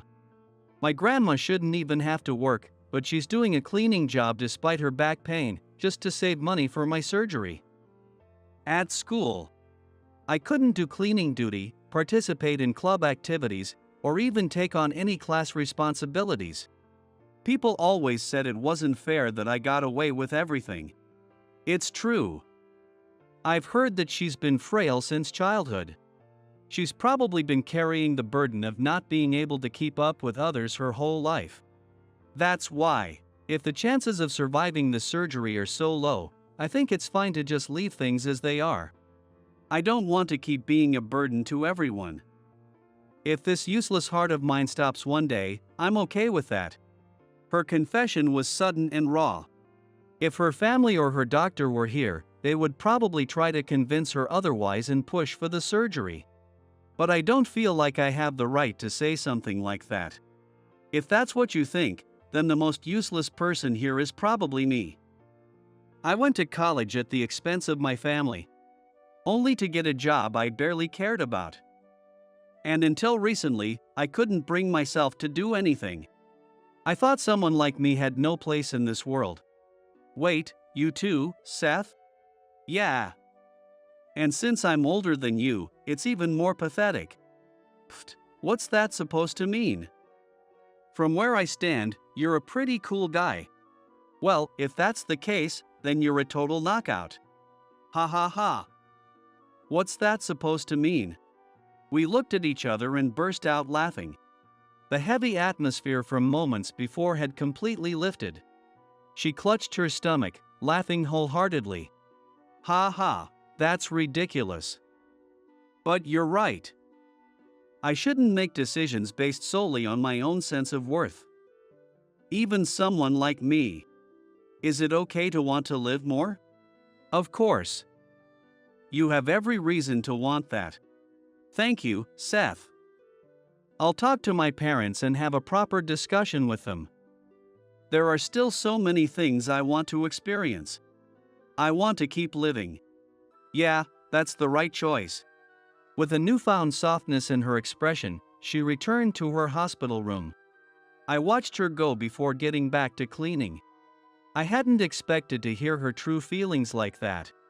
But now, I was confident that she would finally agree to have the surgery. That was what I believed. A little while later, Simon came to me, his face lit up with relief. He told me Emily had decided to proceed with the surgery. All that was left was to find a surgeon capable of performing the complex procedure. It was lunchtime, so we headed to the drink corner to grab something together. You seem to be eating properly these days. Yeah, thanks to all this, I'm back to 3 meals a day plus snacks. I'm even sleeping better. It's like I'm finally remembering what health feels like. Just as we reached for our drinks, Simon's PHS went off. Ah, another call? I had just been thinking about how unfortunate it was that he couldn't even take a proper lunch break. The moment Simon answered the phone, his face immediately turned pale. What? Emily? Damn, if she's having an episode now, this could get bad. I'm on my way. From his words, I immediately understood that something had happened to Emily. Seth, can you come with me? Okay. At Simon's urgent request, we rushed to her side. When we arrived, she was having a seizure and had collapsed. Simon quickly checked her heart rate, but her face was pale, and her lips had turned blue. This is bad. She won't last another 10 minutes at this rate. What? Aren't you her doctor? Can't you do something? I can't. That procedure is beyond me. So you're just going to give up? Of course not. I want to save her more than anything, but it's impossible for me. Simon had always been an exceptional doctor. If even he was intimidated by the complexity of this surgery, it must be unimaginably difficult. But can we really let things end like this? I said to Simon with determination. I'll do the surgery. Seth. Are you serious about this? 10 minutes is plenty. Simon, will you assist me? All right, I'm in. Simon quickly gave instructions to the nurses in the ward, and we headed to the OR together. When I entered the operating room, the staff, who had been preparing for an emergency procedure, froze in surprise and stopped what they were doing. I bowed deeply to everyone. I'm so sorry for everything until now. But I need to save her. Just this once, please lend me your strength. Standing beside me, Simon also bowed deeply. I'm asking too. This guy's skills can save the patient. Please, I'm counting on you all. The staff, momentarily stunned, quickly responded. The patient's life is our top priority. Get started immediately. Thank you. I stepped into the OR for the first time in a long while and took on the surgery that everyone had deemed impossible. The procedure was complex and time was short. But I had years of dedicated training and a steady hand. I wanted to protect Emily's smile. I wanted to save her, no matter what. With that resolve, I performed the surgery. It was a success. I saved her life. After the surgery, her condition stabilized. She spent a few days under observation in the ICU before being moved back to her room. Though still under the effects of medication, she would wake soon. When Samantha, her grandmother, heard about her collapse, she rushed to the hospital. Upon learning that Emily was safe, she broke down in tears of relief. Later, Simon told her that I had been the one to perform the surgery. She was shocked. Seth saved her? Thank you so much. I don't even know how to express my gratitude. There's no need for thanks. If anything, I should be thanking you. If you hadn't spoken to me that day, I don't know what would have happened to me. You're too kind for your own good. As Samantha and I waited for Emily to wake up, we noticed her eyelids begin to flutter open.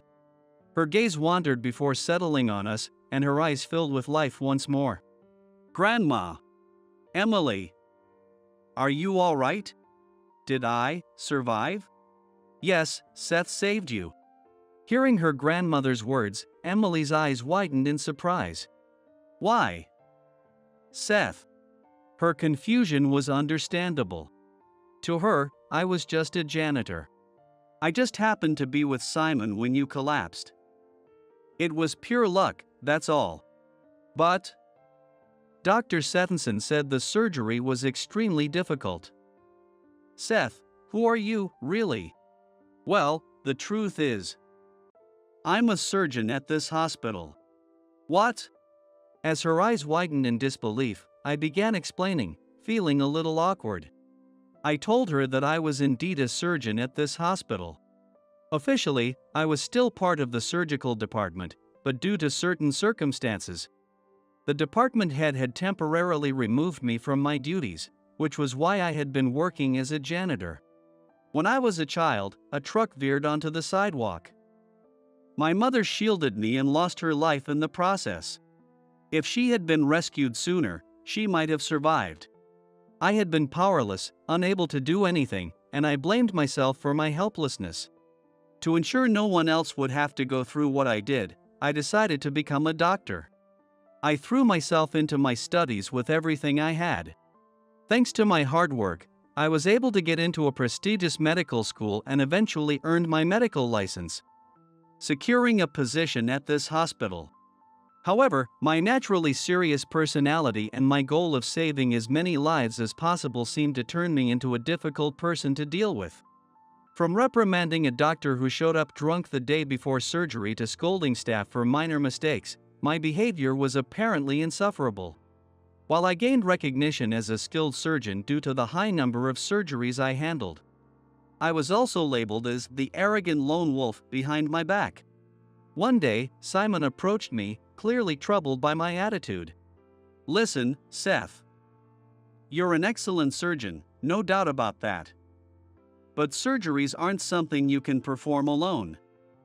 Anesthesiologists, assistants, OR nurses, circulating nurses, they all support you. That's how surgeries are possible. I know that.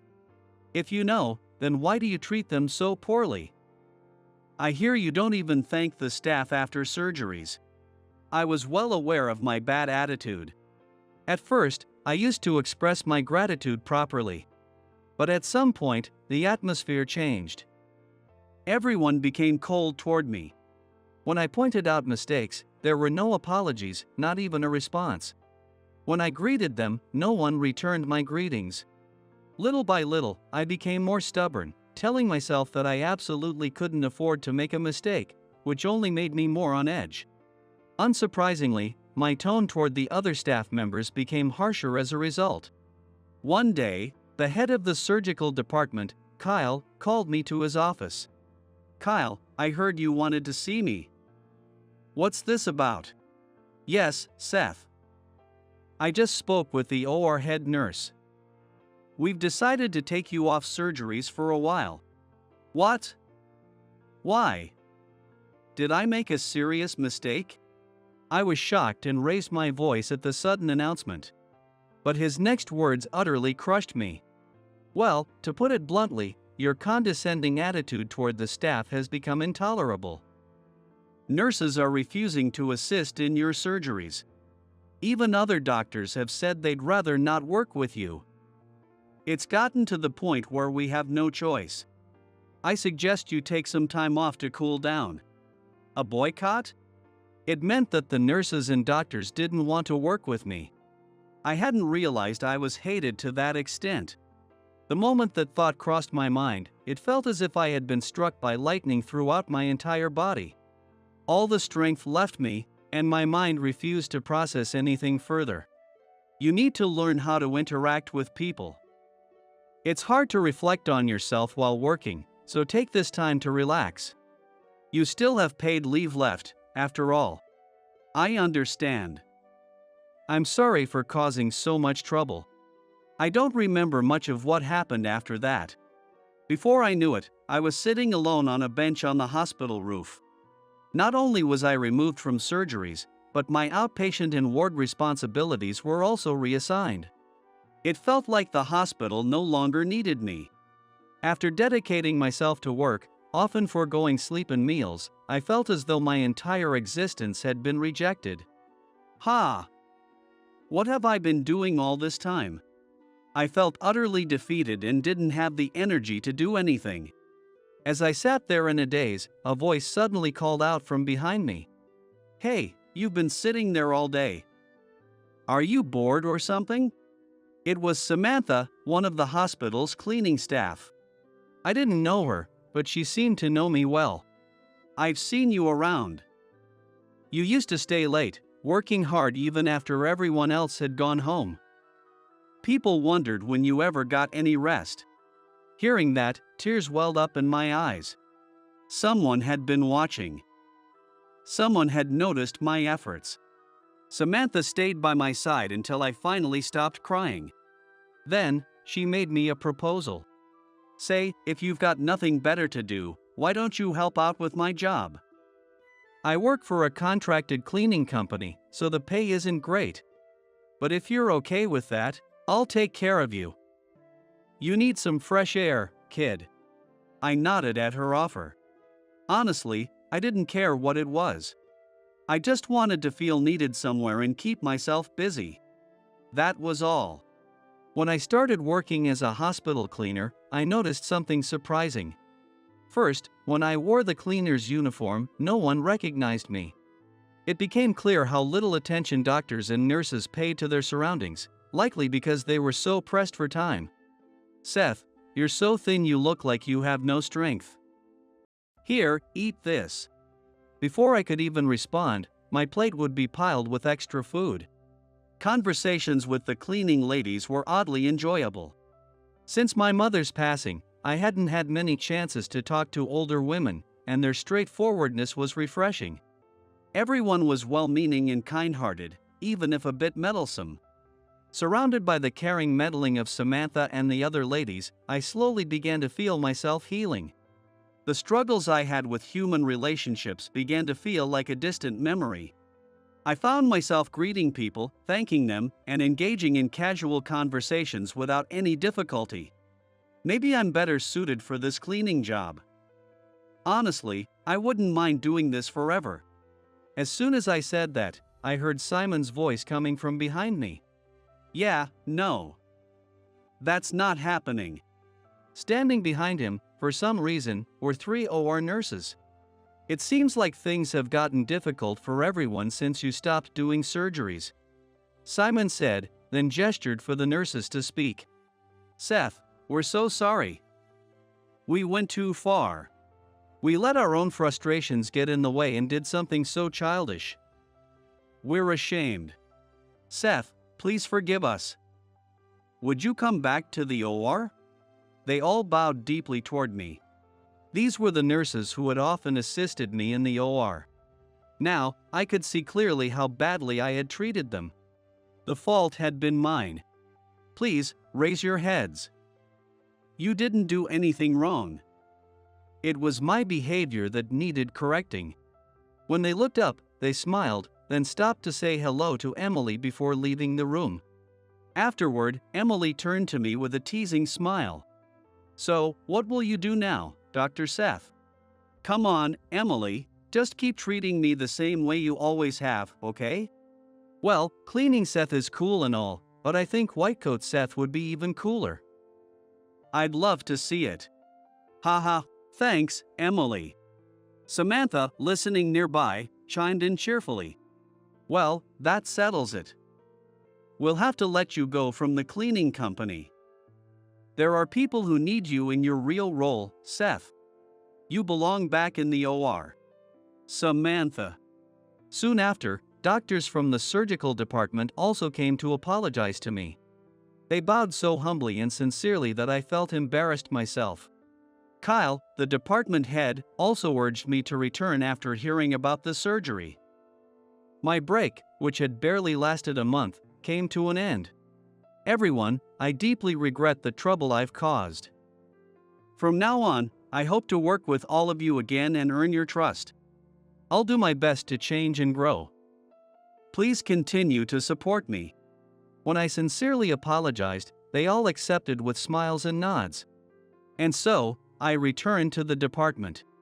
Since then, Emily has made a smooth recovery, and today she's finally being discharged. Samantha came to pick her up, and with a bright smile, Emily spoke to me. Seth, I've decided to apply to medical school. I want to become a doctor like you. I've always felt useless because of my illness.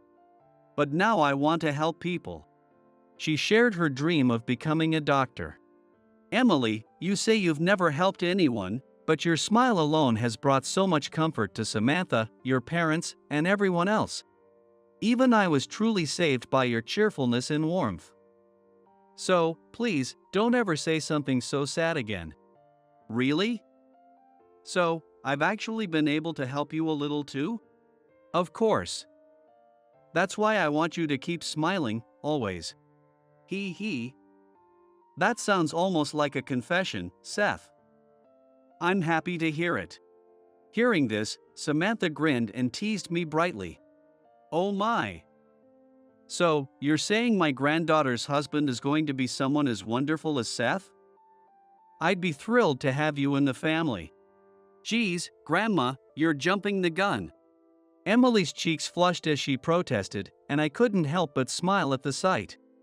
Little did I know at the time that her grandmother's playful comment would become a reality a few years later.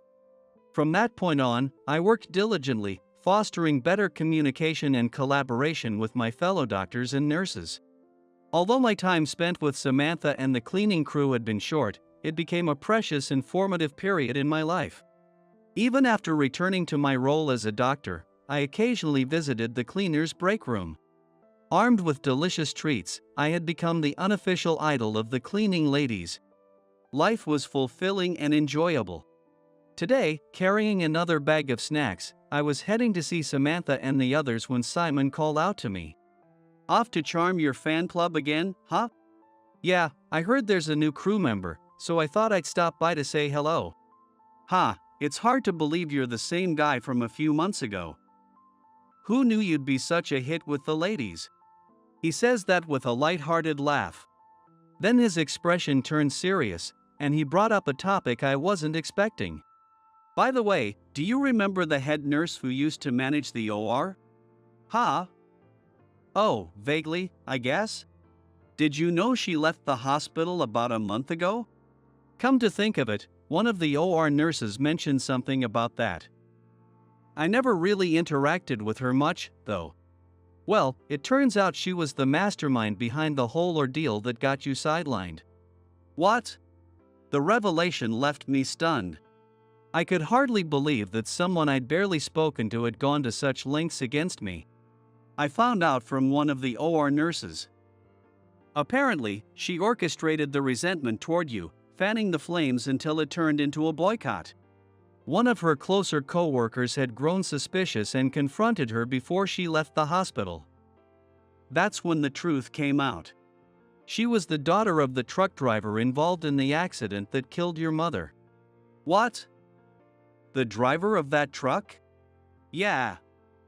Her father had a heart attack behind the wheel, causing the accident. He passed away, and her family was left to deal with the fallout. Their lives were thrown into chaos, and she grew up harboring resentment. I didn't know. A traffic accident can cause unimaginable tragedy for the victim. But, in its own way, it can also bring overwhelming tragedy to the perpetrator. As a child who had lost his mother, I had never considered the pain on the other side. I had only felt anger and bitterness toward them. That had been my truth. But for her, who had grown up in poverty and struggled to support her single mother, the hatred had nowhere to go. She became a nurse to help her family, only to end up working in the same hospital as me, the person she saw as her enemy. Seth isn't exactly a common name. Seeing it on the victims list must have left an impression. Then she saw you. Assuming you'd been living comfortably off compensation money and flaunting your arrogance as a doctor. At least, that's how it must have looked to her. But we weren't living an easy life either. Of course not. But she couldn't have known that. To her, you were just a convenient target for her anger. Hearing Simon's explanation, I felt a fresh wave of shock. Still, there was definitely something that came to mind. While it's true that my behavior was far from admirable, there was a period when, even if I greeted the staff, they stopped responding. That was the turning point that made my attitude even more rigid. But I never would have guessed that someone might have been pulling the strings behind the scenes back then. Ever since you stopped performing surgeries, to be honest, the team has been in a tough spot. After all, no one else can handle the difficult operations the way you can, right? So, everyone started asking themselves, why did Seth stop doing surgeries? And eventually, when they thought it through, they came to their senses and realized it wasn't worth boycotting work over. After that, it seemed that she, in turn, became isolated from everyone. That's why she gave up trying to involve herself with me and chose to leave the hospital on her own. I know it's not my place, but I couldn't stay quiet. So, I confronted her. I told her about all the hardships you'd endured since your student days. She actually apologized and said she wanted to apologize to you as well. It's a little late for that, don't you think? If you wanted, you could sue her for defamation. No, it's fine. As angry as it makes me, this whole experience has been a valuable lesson. Plus, I've made some amazing connections because of it. Emily and Samantha, huh? Yeah. And, of course, my wonderful fan club of cleaning ladies. We shared a laugh and parted ways. Afterward, I enjoyed a delightful tea time with Samantha and the cleaning crew, who welcomed me warmly as always. As I sat with them, my thoughts wandered back to the former OR head nurse. It was shocking to learn of her involvement, but I couldn't help but think that if she hadn't crossed paths with me, she might have lived a peaceful life. Becoming a nurse likely meant that she, too, wanted to help others in her own way. The memory of the accident came flooding back, filling me with a sense of helplessness. If that accident had never happened, I wouldn't be here now. I'd probably be living an obliviously carefree life. But now, I've become a doctor because I want to make a difference for someone. Emily is the same. Her illness, which she thought burdened others, became her reason to aspire to become a doctor and help people. Still, that's just the outcome of our experiences. Whether you're a doctor, a nurse, a company employee, or a homemaker, everyone is doing their best to live their life. No matter the profession, everyone is contributing in some way to someone else's life. Just being alive is a win, someone once said. I truly believe that's the truth. And as long as I'm alive, I've resolved to keep doing my best to save others. You've got to be kidding me. No performer? There were only 10 minutes left until the party began. The venue, adorned with dazzling decorations, buzzed with anticipation, laughter, and a sense of excitement that added to its splendor. However, behind that festive facade, the staff room was steeped in an unusual tension. The pianist was poached? Cancelled last minute?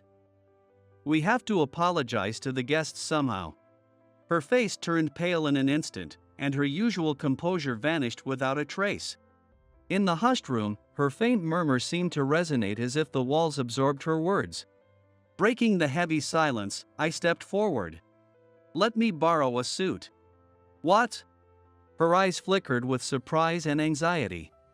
This is the story of a man nearing retirement who made a bold decision to help a woman in need. My name is Aaron. I'm 57 years old. I work as a waiter at a restaurant within a prestigious hotel. Among the nationwide hotel chain, this particular location serves as the flagship, known for its elegance and the way it captivates its guests. The restaurant exuded a sense of grandeur that made it feel like stepping into another world the moment you set foot inside. The ceiling glistened with luxurious chandeliers. Tables were beautifully draped with pristine white linens, and meticulously polished silverware and crystal glasses were arranged with precision. A wall of expansive windows offered a panoramic view of the beautiful cityscape under a clear blue sky. At night, the scene transformed, the lights twinkled like jewels beyond the glass, wrapping the space in a romantic ambience. It was a setting that promised unforgettable moments. The sound of glasses clinking lightly, mingled with cheerful laughter, filled the hall. Guests at each table savored exquisite dishes, engaging in lively conversation. The food, crafted by skilled chefs, was nothing short of artistry, delighting the eyes and palate alike. The aroma and vibrant presentation brought life to each table, leaving the guests' expressions glowing with satisfaction and joy. I took pride in working as a waiter in such an environment.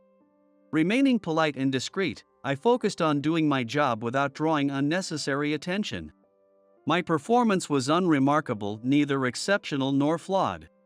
My colleagues' evaluations of me were similarly unexceptional. I spent my days focused solely on fulfilling the role assigned to me. During the busy lunch hours, I moved around the floor, adhering strictly to the routine set for me. Taking orders from tables, relaying them to the kitchen, and delivering dishes to the guests. It was my responsibility to ensure that process flowed seamlessly. One day, after the usual lunch rush had ended, I was cleaning up the dining hall. The busy period had passed, leaving the restaurant in a brief moment of calm. Empty plates and cutlery were scattered across tables, and I swiftly began clearing them. Using a slightly damp cloth, I wiped the tables, arranging the cutlery on a tray, while subconsciously listening to the background music playing. Aaron, could you lend a hand in the dishwashing area? The one who suddenly spoke to me was a younger colleague on the staff. His face bore a hint of urgency, reflecting the chaotic state of the dishwashing area. I paused, turned around quietly, and faced him. And with a single phrase, I replied briefly, "Sorry, but I can't do that." At that moment, his expression shifted to one of confusion.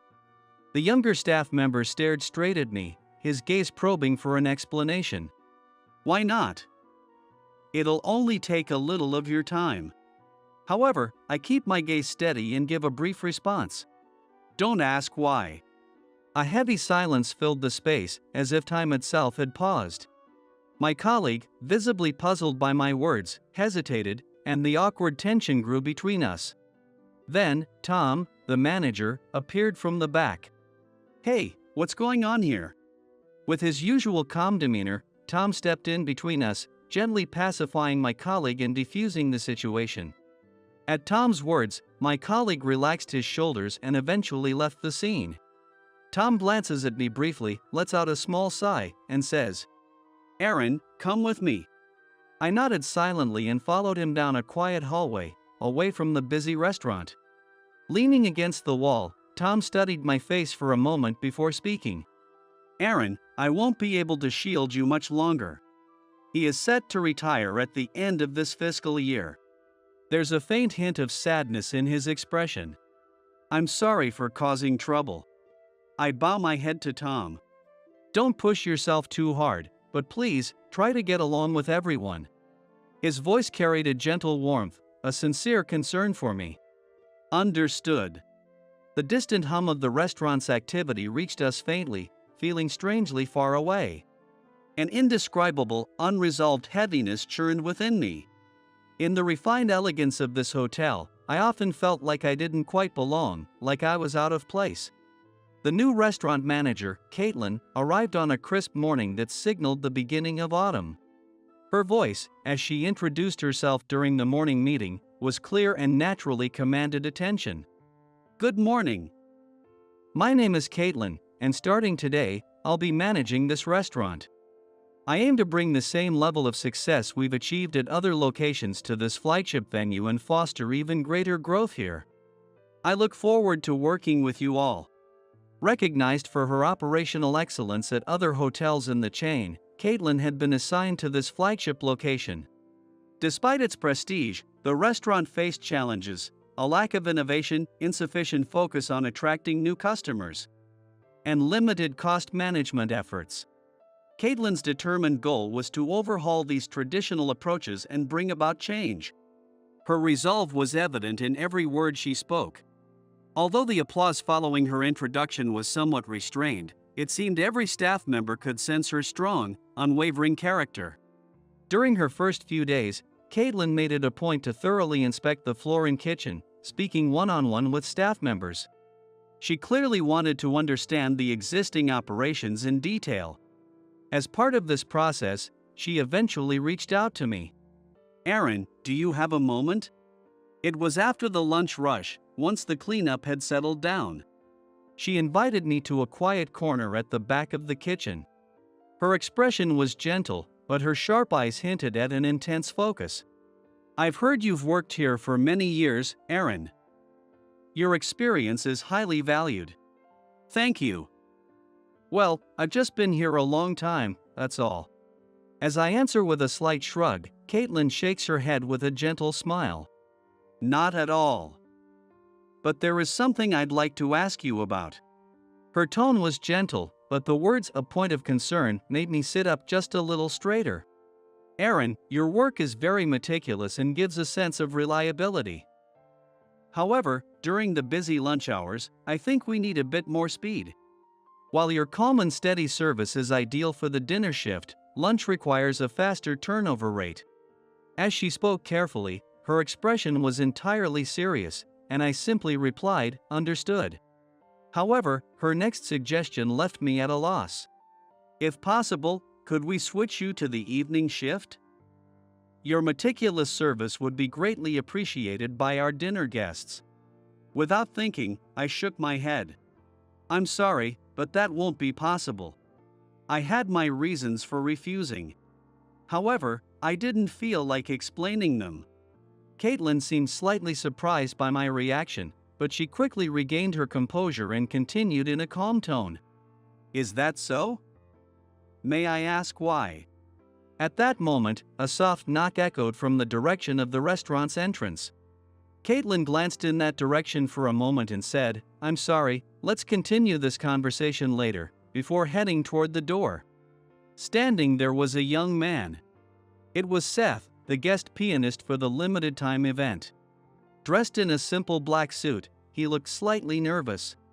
One of Caitlin's initiatives was a live piano performance event aimed at boosting afternoon patronage, and Seth had been invited for this purpose. A graduate student at a music conservatory, he was a rising star with several competition awards and an active presence on social media, where he shared performance videos. Caitlin greeted him with a warm smile and guided him to the waiting room. Watching them walk away, I felt an inexplicable sense of unease. Soft afternoon sunlight streamed through the window into the waiting room. The entire space was wrapped in a gentle, warm glow. Amid that serene atmosphere, an irritated voice echoed, "I'm telling you, this kind of job just isn't for me." The voice, which carried through the door, belonged to Seth, the guest pianist. Holding a tray of refreshments, I froze, unsure when to knock. I only agreed because Kevin pushed me into it.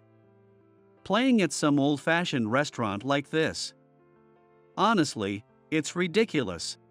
It sounded like he was on the phone with someone. His tone was sharp, his dissatisfaction blatantly obvious. The content of his words, belittling the job at this restaurant, was hard to listen to. Whatever, I'll just get through it and call it a day. This isn't the place to showcase what I'm really capable of, anyway. Sensing that the call was about to end, I took a deep breath and knocked on the door. A prompt reply of, "Come in," followed immediately. When I opened the door, Seth was lounging casually in a chair, showing no signs of fluster.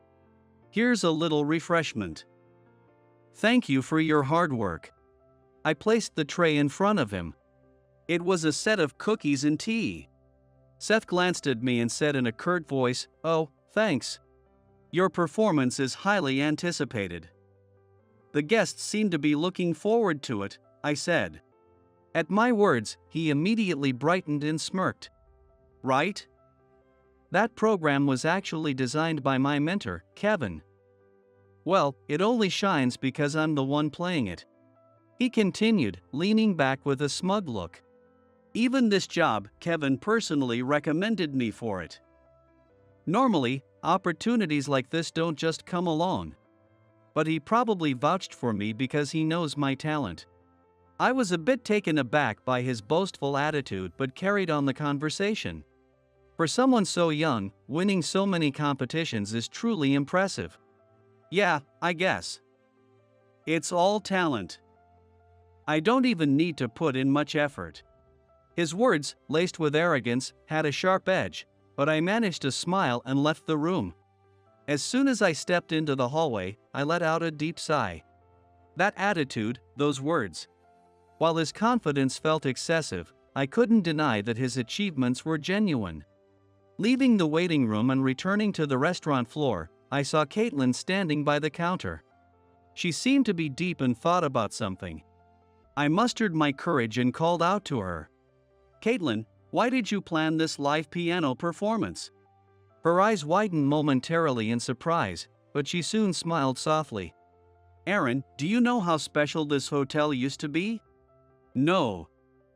Honestly, I don't know much about its history." Caitlin sat at the edge of the counter and began speaking slowly. "When I was a child, this hotel had a real pianist, and live performances were a daily thing. On special occasions, my parents would bring me here. We'd enjoy a wonderful meal while being surrounded by incredible music." Her gaze drifted far away, as if recalling those cherished memories. Her vivid descriptions painted a scene in my mind so clearly that it felt as though I was there. "But when I was in middle school, I lost my parents in an accident. I haven't returned to this hotel since then. But I can still vividly remember the music from that time," she said, her voice trembling slightly. Sensing the emotion in her words, I found myself at a loss for what to say. That's why I wanted to recreate that space, even if only a little. I want our guests to experience that same magic. Her words carried the weight of her dedication to her work, and I could feel how deeply she cared. This year marks the hotel's 50th anniversary. To commemorate the milestone, a grand party was planned. It would be a special evening, bringing together the hotel's executives and notable guests who had long been associated with the establishment. From the beginning, perfection was demanded in every aspect of preparation, and the staff worked tirelessly with a shared sense of purpose. During a morning meeting, Caitlin addressed the team with a firm expression, her voice ringing with determination. "Everyone, this is more than just a party. It's an event that represents the hotel's 50 years of history and its future. Let's give it our all." Her words inspired a sense of focus and discipline in the team. However, her face, usually composed, now showed signs of exhaustion from the relentless effort she had been putting in. Noticing this, I couldn't help but speak up. "Caitlin, maybe you should take a short break." For a moment, her expression faltered, showing a hint of hesitation. Then, she quickly returned to her usual poised smile. "Thank you for your concern. But don't worry, I will make sure this party is a success," she replied in a resolute tone. The day of the party finally arrived. The restaurant was enveloped in an unprecedented sense of tension. Lavish decorations befitting the 50th anniversary celebration adorned the space, with table settings more dazzling than ever before. The staff worked tirelessly to ensure they weren't overwhelmed by the grandeur of the occasion. I was one of them. While guiding the distinguished guests as a waiter, I kept a close eye on my surroundings, making sure Caitlin and the other staff could operate smoothly. Guests arrived one after another, and the restaurant buzzed with a luxurious hum of activity. Among them were the hotel's executives, longtime regulars, and even some well-known personalities from outside the establishment. Dressed in elegant gowns and tailored suits, they mingled with a mix of anticipation and curiosity, their conversations lively. Still, a nagging sense of unease lingered in the back of my mind. Seth, the pianist we had hired, had yet to arrive. Has there been any word from him? I overheard Caitlin asking another staff member. Even her typically calm demeanor seemed to waver slightly, betraying her concern. Not yet. Caitlin's expression darkened momentarily before she forced a smile. Let's wait a little longer. However, as the scheduled start time drew closer, there was still no sign of Seth or any communication from him. Caitlin's phone suddenly rang, and when she glanced at the screen, her face froze. I approached her cautiously, observing her reaction. What do you mean? Canceling at the last minute? She stood there, pale-faced, clenching her shaking hands into fists. Cancelled. I asked hesitantly, and she gave a small nod.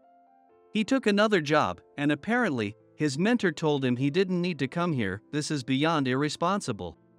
Her voice was filled with a mix of anger and despair.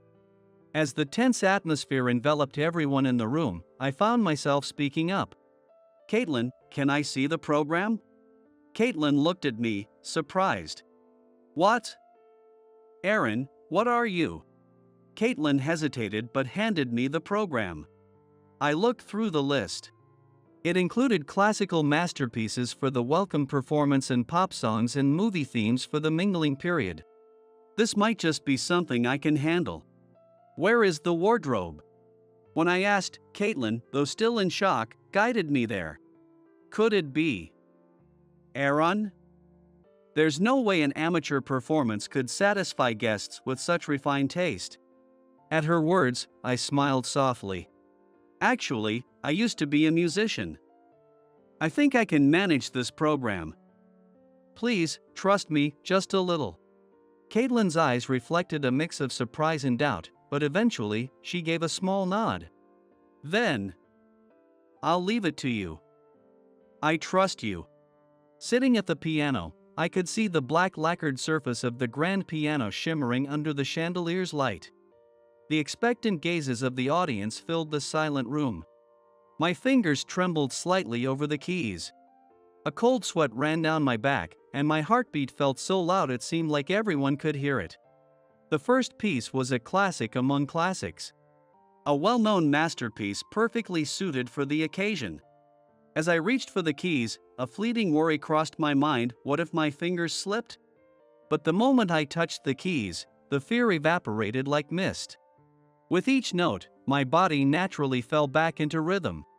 My fingers, recalling movements buried deep in memory, danced smoothly and gracefully over the keys. As the music flowed, I caught glimpses of the audience's faces softening. Wow!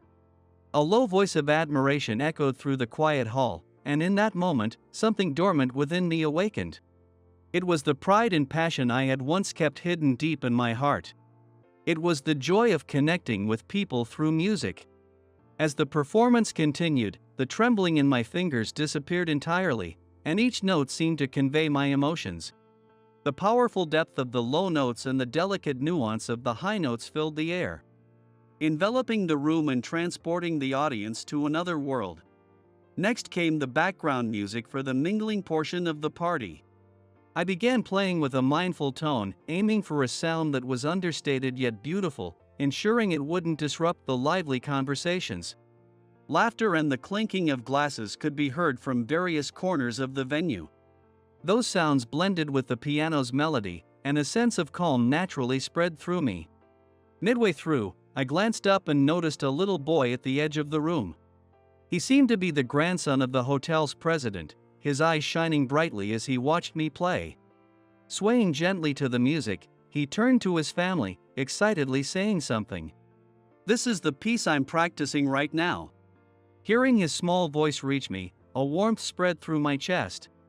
The sight of his small hands trying earnestly to tell his family the name of the piece. That innocent smile struck straight at my heart. Though captivated by the sight, my hands continued moving naturally. When I glanced around the room, I noticed smiles on every face. The warm atmosphere embraced me, filling my chest with a satisfying sense of fulfillment.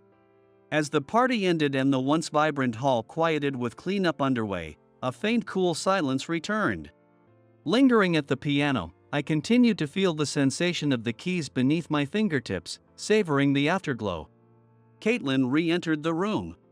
Her face showed signs of fatigue, but there was something more, a strong emotion she seemed to be holding back. "Aaron, may I talk to you for a moment?" Her voice was softer than usual, tinged with hesitation. I stood up and faced her. "Of course." "What is it?" Caitlin briefly looked down, letting out a small sigh before continuing in a quiet tone. "The last piece you played, why did you choose that one?" Her question caught me off guard.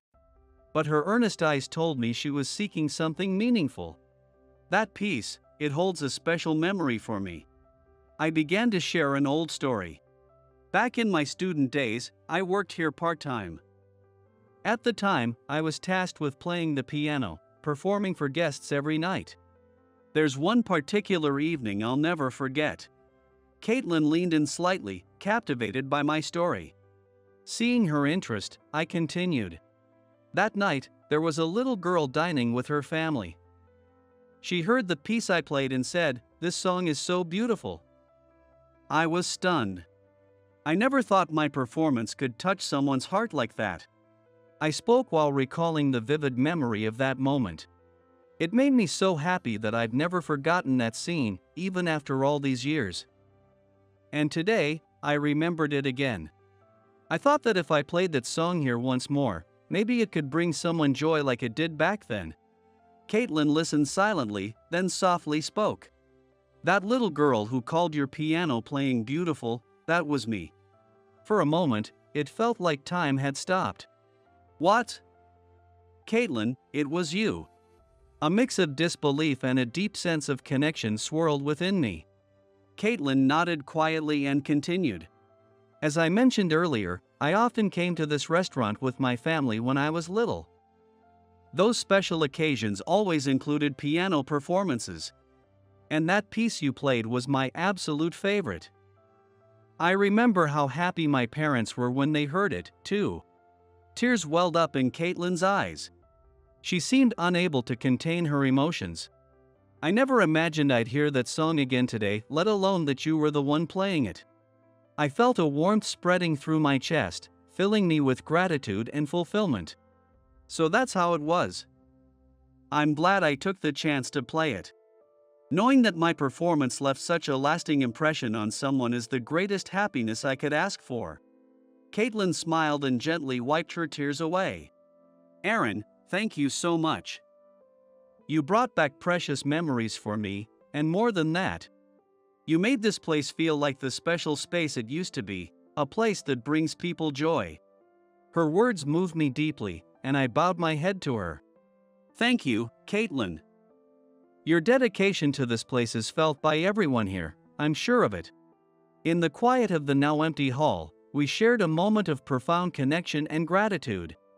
My journey into the world of piano had been a solitary struggle, with no one to support me. After graduating at the top of my class from a music conservatory in Japan, I sought my next stage abroad, dedicating everything I had to studying overseas. In a foreign land, I discovered the joy of connecting with others through the language of piano. From dawn until dusk, I faced the keys, often battling my own limits as I immersed myself in relentless practice. The world of music is unforgiving. But I pushed myself forward, determined not to falter. My efforts gradually bore fruit. The list of awards I received grew, and I eventually held a recital in my name. The applause and the joyous smiles of the audience from that evening remain etched in my memory. As my reputation expanded, I received an offer to teach at a local music academy. I believed that continuing down the path of piano would lead me to the life I had always dreamed of. Confidence and hope for the stories I could tell through music filled my heart. But not everyone was pleased with my success. Among the other Japanese exchange students, there were those who saw me as a target of their resentment. Jealous of my success, they repeatedly harassed me in various ways. They hid the keys to the practice rooms, tore up my precious sheet music, and even spread baseless rumors about me. Aaron's only succeeding because he's pandering to his sponsors. The rumors reached my ears, but I had to ignore them.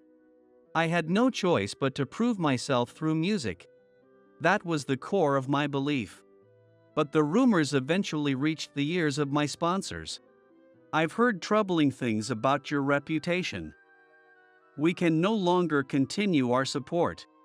With that single sentence, everything I had built came crashing down. I lost my backing, my opportunities to perform, and I was plunged into despair. Returning to Japan, I was met with a reality far harsher than I had imagined. The glorious days of the past had become a distant memory, and even when I sat at the piano, my fingers trembled and refused to move as I wanted. Every time I touched the keys, I felt nothing but helplessness and self-loathing. Everything I had poured into proving myself through music seemed to vanish, like a mirage. Driven by anxiety and despair, I began to corner myself more and more. Every time I tried to practice, those voices echoed in my mind, saying, "You can't do it anymore," or "Just give up." No matter how many times I tried to touch the keys, my fingers froze, unable to produce even a proper sound.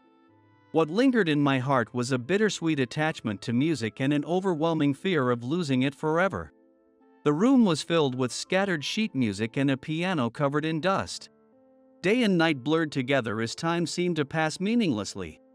I lacked the energy to do anything, and the hollow sound of the television was the only thing filling the empty room. Even eating felt like a chore, and the ticking of the clock seemed unusually loud. What saved me was a call from Tom, the manager of the restaurant where I had once worked part-time. "Aaron, it's been a while. We're looking for a waiter at the restaurant right now. We don't do live music anymore, but if you're interested, why don't you give it a try?" Having distanced myself from music and on the verge of giving up playing the piano entirely, the offer felt like a blessing. For someone who had grown fearful of standing on the stage and hesitant to return to normal life, his invitation seemed like a small ray of light. After a brief moment of hesitation, I replied, "Yes, please." When I returned to the restaurant, it felt different from how it had been in the past. The live performances were gone, and the interior had taken on a more modern look, but the atmosphere still carried a nostalgic charm. I began working as a waiter again. At first, I was awkward and unsure, but thanks to my kind colleagues, I gradually became more comfortable. As time passed, I found myself increasingly drawn to the piano after work. Initially, I touched the keys hesitantly, but eventually, I began playing simple pieces. To my surprise, my fingers slowly started to regain their agility. The sound of the piano felt as if it was dispelling the quiet darkness within me. Alongside my work, I began teaching piano to neighborhood children. Every time I witnessed their pure enthusiasm for learning music, my heart was filled with warmth. The clumsy sounds they produced with their small hands reminded me of my own early days, evoking a bittersweet blend of nostalgia and joy. In truth, the reason I avoided evening shifts was to make time for these lessons. Nurturing their budding love for music had become one of the most precious parts of my life. Their bright eyes and the earnestness they put into every note reminded me of the pure joy of music I had nearly forgotten. That forgotten passion was rekindling within me. For me, playing the piano at the recent party was a significant challenge. Though I had practiced during lessons and at home, it had been years since I last performed in front of an audience. I was, to be honest, terrified. Still, I didn't want to let Caitlin's tireless efforts in preparing for the party go to waste. That thought gave me the courage to step forward. Seeing how hard you've worked, Caitlin, gave me the strength I needed. Thank you so much. Caitlin responded with a gentle smile. That smile helped me rediscover what it meant to truly face music again. On the other hand, Seth's situation was rapidly shifting. His mentor, Kevin, turned out to be someone I knew all too well, a fellow alumnus from the same music conservatory where I had studied abroad. He was, in fact, the very person behind the malicious harassment I endured back then. While Kevin now worked as a professor at the conservatory, his public performance opportunities had dwindled, leaving him largely confined to academic circles. Although he presented himself as a seasoned instructor, knowing his past actions made it impossible for me to fully respect his reputation. To my surprise, Kevin also had a personal history with Caitlin. He was her ex-boyfriend. The opportunity for Seth to play at the hotel came about when Kevin spotted the job posting on the conservatory's bulletin board and encouraged Seth to apply. However, when Seth mentioned the hotel and its management to Kevin, he realized that the person in charge of the restaurant was none other than Caitlin, the woman who had once rejected him. Kevin, harboring a desire to get back at Caitlin, his former girlfriend, convinced Seth to cancel his performance on the day of the party by telling him, "There's no need to take on such a job." However, their scheme backfired spectacularly. The party was a resounding success. To make matters even more complicated, members of the conservatory's administration had been invited to the event. And the one who performed as a replacement, the rival they thought they had crushed, was me. Word soon spread that the hotel had filed an official complaint with the university regarding Seth's unauthorized cancellation of his performance. When Seth heard the news, the color drained from his face. What? Why? It was just some outdated hotel event. How could it turn into such a big deal? Panicked, Seth hurriedly contacted Kevin. But Kevin's response was icy. "You're the one who sowed the seeds of this mess. If you cause any more trouble, don't expect me to stand by you." Meanwhile, news of the party's success began to circulate, and my name started gaining renewed attention in the music world. Members of the conservatory and industry professionals were deeply moved by the performance, sparking conversations about Aaron's comeback. Seth's cancellation ironically led to my reappraisal, which in turn prompted an investigation into the actions of both Seth and Kevin. The university launched a formal inquiry, including past incidents caused by their protégés. A few weeks later, the university took disciplinary action against Kevin, holding him accountable for his behavior. Evidence revealed that he had manipulated students out of jealousy and personal grudges to carry out harassment.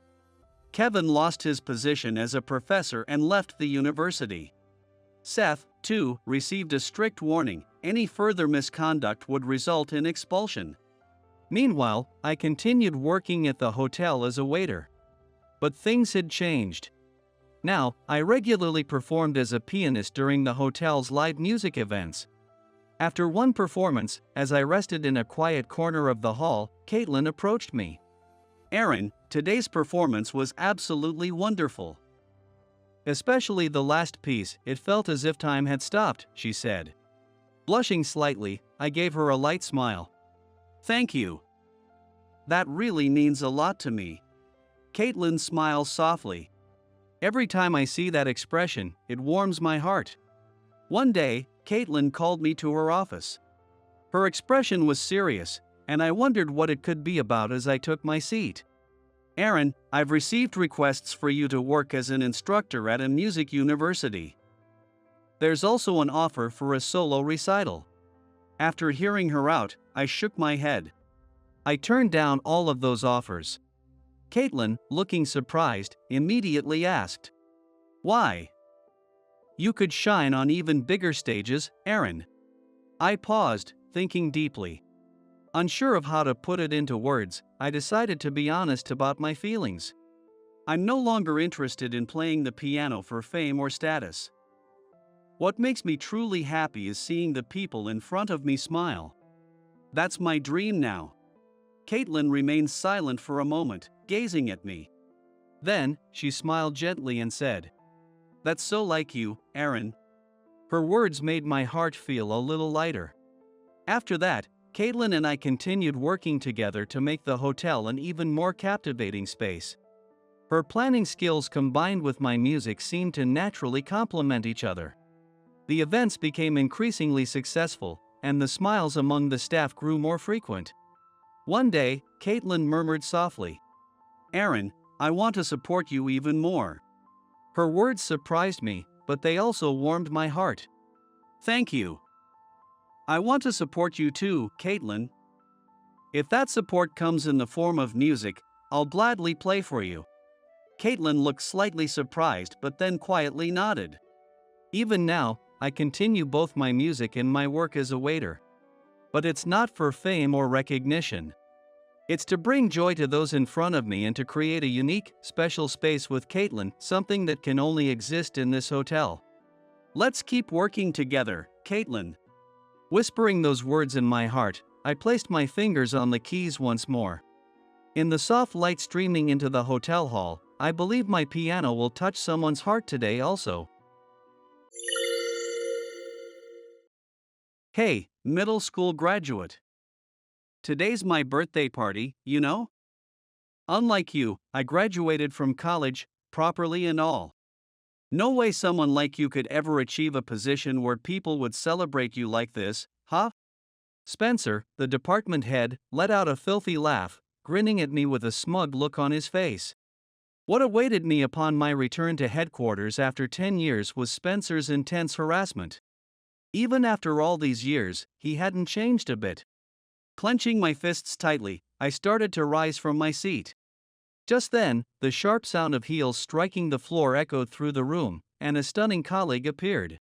"Spencer, do you even know who he really is?" With a triumphant smile on her flawless face, she delivered the line like a challenge. And so began my grand comeback story, 10 years in the making. It had been a full decade since I last set foot in headquarters.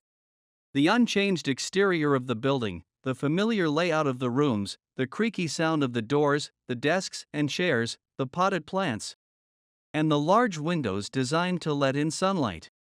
All of it stirred a deep sense of nostalgia. Of course, the faces of the employees were entirely different. My old peers had long since climbed the ranks and moved to other departments. The second sales division, where I was now assigned, was filled with young employees who had joined the company in recent years. When I introduced myself and announced I would be working there starting today, they greeted me with friendly smiles and applause. But there was one face I recognized. "Surprised you managed to come back, considering you're just a middle school graduate." A woman approached me slowly, her heels clicking against the floor in a deliberate rhythm. Her beauty was breathtaking, so much so that the phrase "dazzling smile" seemed coined just for her. As she locked eyes with me, she smirked, looking down at me with condescension. "Curtis, it's been a while. Do you remember me?" "Of course, Allison. Could you show some respect? I'm a manager now." "Oh, right. Sorry. I apologize." When I corrected myself, Allison exaggeratedly sighed, as if to mock me. "Honestly, this is why middle school graduates are so hopeless. Isn't that right, everyone?" With a smirk, she glanced around the office. The employees, visibly uncomfortable with her repeated mention of middle school graduate, avoided making eye contact with either of us. "She's absolutely right." The voice came from Spencer, who was grinning from ear to ear. His loud, obnoxious voice and smug demeanor struck a strange chord of nostalgia, even after all these years. "Thank you for your hard work, Spencer." Allison sidled up to Spencer, using a sweet, coaxing tone that was completely different from the one she had directed at me earlier. Someone as stunning as Allison acting sweetly toward him made Spencer visibly giddy, his expression softening instantly. "Oh yeah, now that I think about it, Curtis, didn't you join the company before Allison? Weren't you even her mentor back in the day?" "You're absolutely right, Spencer." Allison directed a fawning smile at Spencer. As a result, Spencer seemed to grow even more full of himself. Hey, Curtis, how does it feel to be overtaken by a woman you trained, especially one who joined the company after you? Well, I guess it can't be helped since you only graduated middle school. Spencer said this as he slapped my back hard. The force made me stagger, and I felt Allison's cold gaze pierce me. People like me and Allison, who graduated from college, are just on a different level than someone like you, who didn't even make it into high school. Please don't get your hopes up thinking that just because you're back at headquarters, you might end up in a position like ours. Spencer exaggerated a look of pity, shrugging his shoulders dramatically. Then he turned to the employees who had been watching our exchange in tense silence and barked, "Get back to work." They scattered in all directions, hurrying back to their desks. When I glanced at Allison, she was already back at her seat, focused on her work. Her profile was as dignified as it had always been. With a quiet sigh, I headed to the desk that had been assigned to me. 1 month passed since I returned to the headquarters. As I sat on the couch in the break room, sipping coffee, and thinking about how my work rhythm was finally coming back, Hannah walked in. Hannah was in the same second sales division. And despite Allison's disparaging remarks about me being a middle school graduate, she had been friendly and approachable. She had a different kind of beauty compared to Allison, more in the cute category. When Hannah spotted me, she broke into a warm smile and hurried over. "Curtis, congratulations on being the top performer." I tilted my head in confusion at her sudden comment. Hannah mirrored my expression. "What are you talking about? Curtis, don't tell me you haven't seen it?" On the 5th of every month, the performance rankings for the entire sales department are posted. Now that she mentioned it, I vaguely recalled that being the case. 10 years ago, I'm pretty sure the performance rankings were also posted on the 5th of every month. That part hasn't changed either. It's quite nostalgic. You've only just transferred and didn't have any existing clients, yet in 1 month, you've become the top performer. Not just in the second sales division, but the entire sales division. I've thought this all along, but Curtis, you're amazing at your job. Hannah seemed genuinely thrilled, as if it were her own accomplishment. Her eyes sparkling with excitement. I couldn't help but find her adorable. Her ability to wholeheartedly celebrate others' success was probably what made her a natural at sales. Thanks, but honestly, I'm still not back to my full potential. What? If this isn't your full potential, that's terrifying. Hannah covered her mouth in mock shock before bursting into laughter. Her laughter was infectious, and I found myself laughing along with her. Usually, Hannah always looked people straight in the eye when talking, but this time was different. She stared intently at the coffee cup in my hands. After a brief pause, she looked up at me with a determined expression. "I know this is a bold request, but could you teach me your sales techniques, Curtis?" Hannah bowed her head, leaving me momentarily stunned. "You don't have to bow like that." "Of course, I'll help you anytime. That is, if you think my advice is worth it." "I want to learn from you, Curtis." Hannah's cheeks slightly flushed, glanced up at me with an upward gaze. "I only have a junior college degree, and Spencer always mocks me for it. When I get good sales results, he says things like, 'Don't get cocky for a junior college grad,' or he makes me do unrelated tasks like file organizing, claiming it's all I'm good for. So people like Allison and Spencer's toadies treat me as if I'm just a glorified assistant. But Curtis, you're kind to me despite all that. And it makes me so happy." Hannah's smile was warm and genuine. Her words made my heart skip a beat, but I quickly pushed the feeling aside. From my perspective as someone who only graduated middle school, a junior college degree is impressive. Really? Oh, but from now on, let's agree to leave educational backgrounds out of it when it comes to us. I respect you, Curtis, for who you are. Not because of your schooling or lack thereof. Her suggestion made perfect sense, and I nodded without hesitation.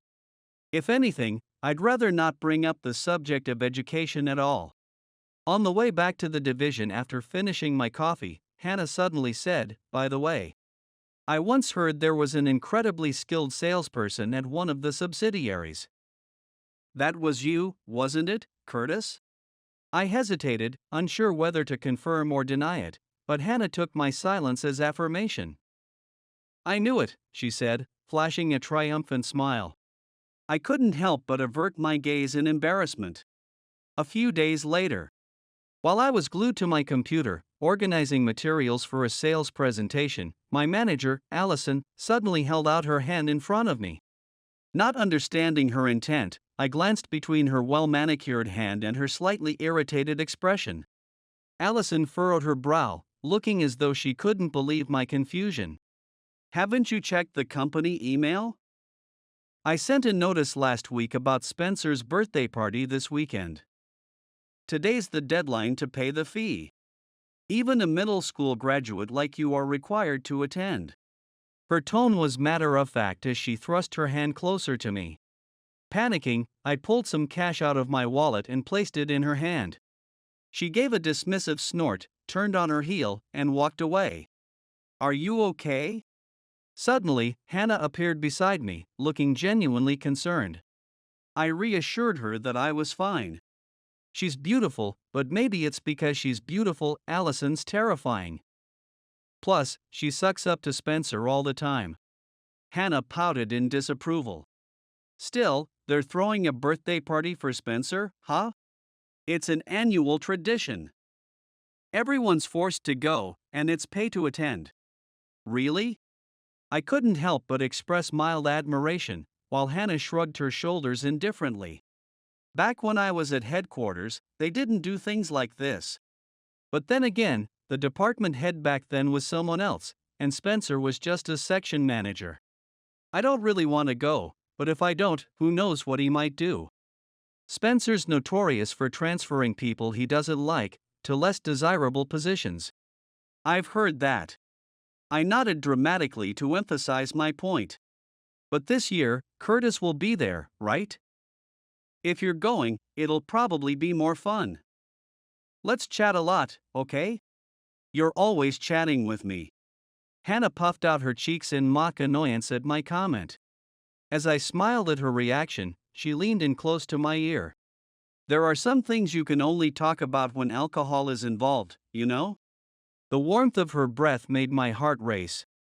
"You, Curtis, Hannah, do you really have time to be chatting?"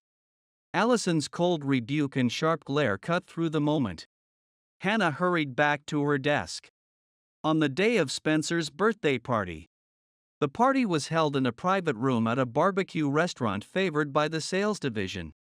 The table was crowded with plates of short ribs, skirt steak, loin, tongue, tripe, as well as vegetables like cabbage and onions. Hannah and I sat at the far end of the table. We wanted to keep some distance from Spencer. But Spencer gestured with his chin and said, "Curtis, sit here," indicating a seat diagonally across from him. With no choice, I moved to the designated seat.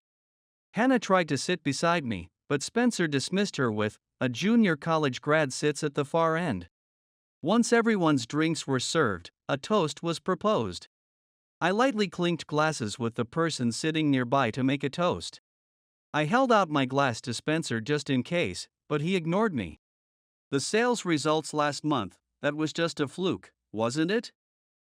You just happened to close some deals, while everyone else happened to fail.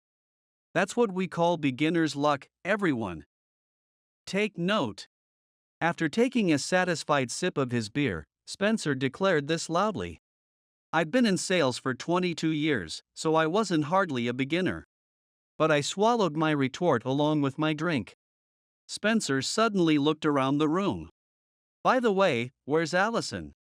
"If you're looking for Allison, she's still at the office, probably dealing with Derek's mess." The employee who answered nervously glanced at Derek, a man sitting quietly in the corner. Derek had been assisting Spencer with negotiations involving an important client.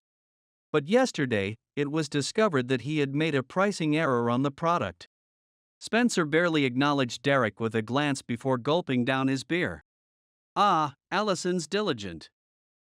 Not to mention, she's a college graduate and an elite. She's speeding down the fast track to success. A path you couldn't touch even if you wanted to, middle school graduate. Spencer's vulgar laugh made me want to cover my ears, but I held back. Instead, I forced a hollow laugh and replied with a lifeless haha. Spencer continued to harp on my middle school graduate background, seemingly reveling in his own sense of superiority. By the time he was engrossed in the drink menu, deciding on more alcohol, I took the opportunity to quietly slip away from my seat. I casually told those nearby, just heading to the restroom. The restroom was the only real escape, so I headed there as promised. But as I walked, I heard Hannah's voice behind me. Curtis. When I turned around, Hannah stood there, her lips pressed tightly together in frustration. I can't stand it anymore. Why does Curtis have to be spoken to like that? Tears slipped from Hannah's eyes as she said that. Panicking, I looked for something to wipe her tears, but my handkerchief was in the bag I'd left back at the party. Passers-by, customers, and restaurant staff all gave us curious or even suspicious looks.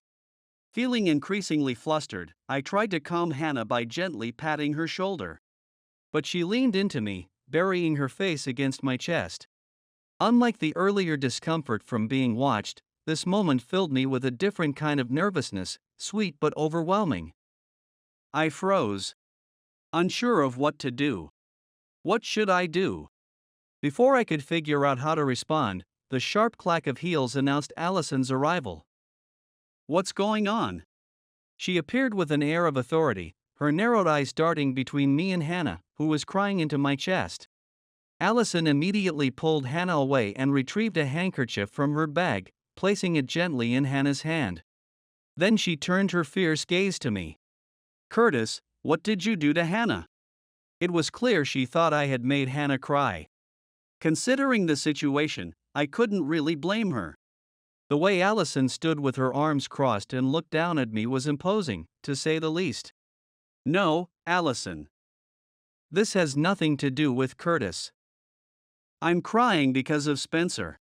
Hannah stood between Allison and me, defending me like that. Is that true? Yes.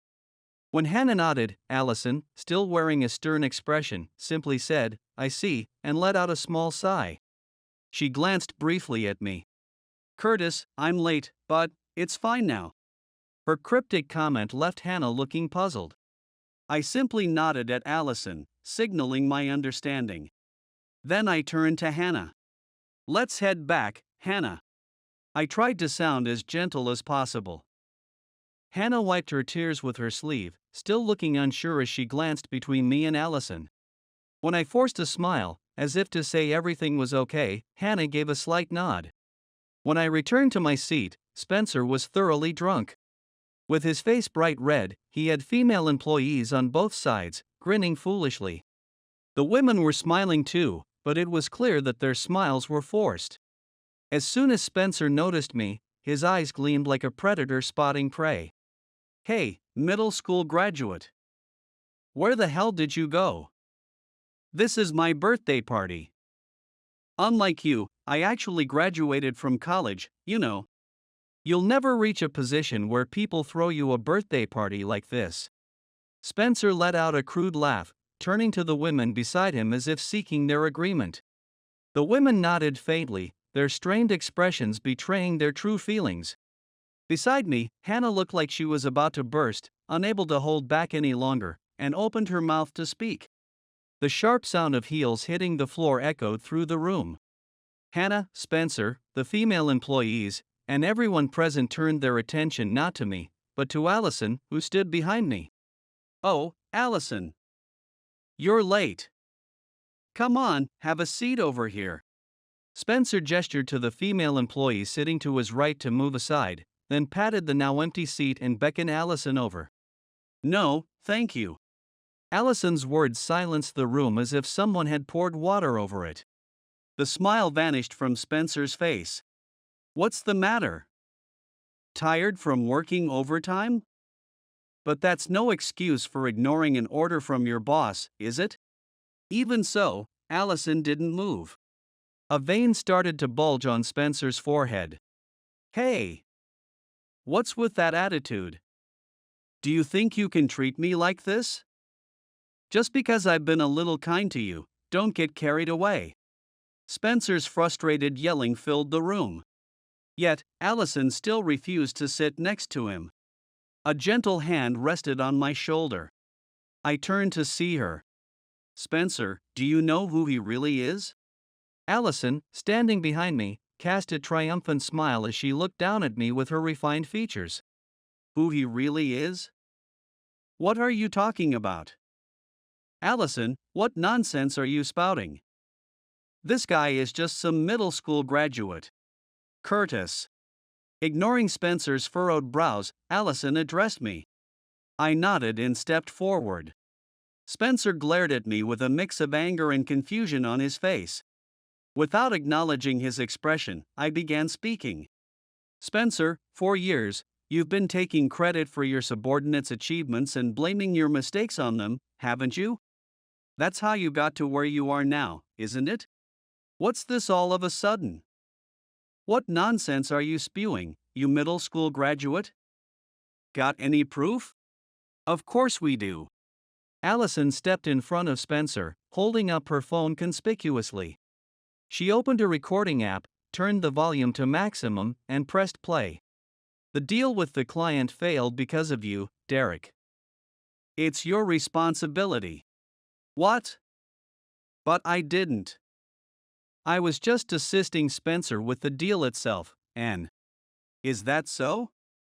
Don't forget, you've got a wife about to give birth, right? Imagine if you got fired from the company now. Your expenses are only going to increase. It's your responsibility, and I'll report it as such. Understood? Okay. In the silent room, the voices rang out clearly. They were Spencer's and Derek's voices.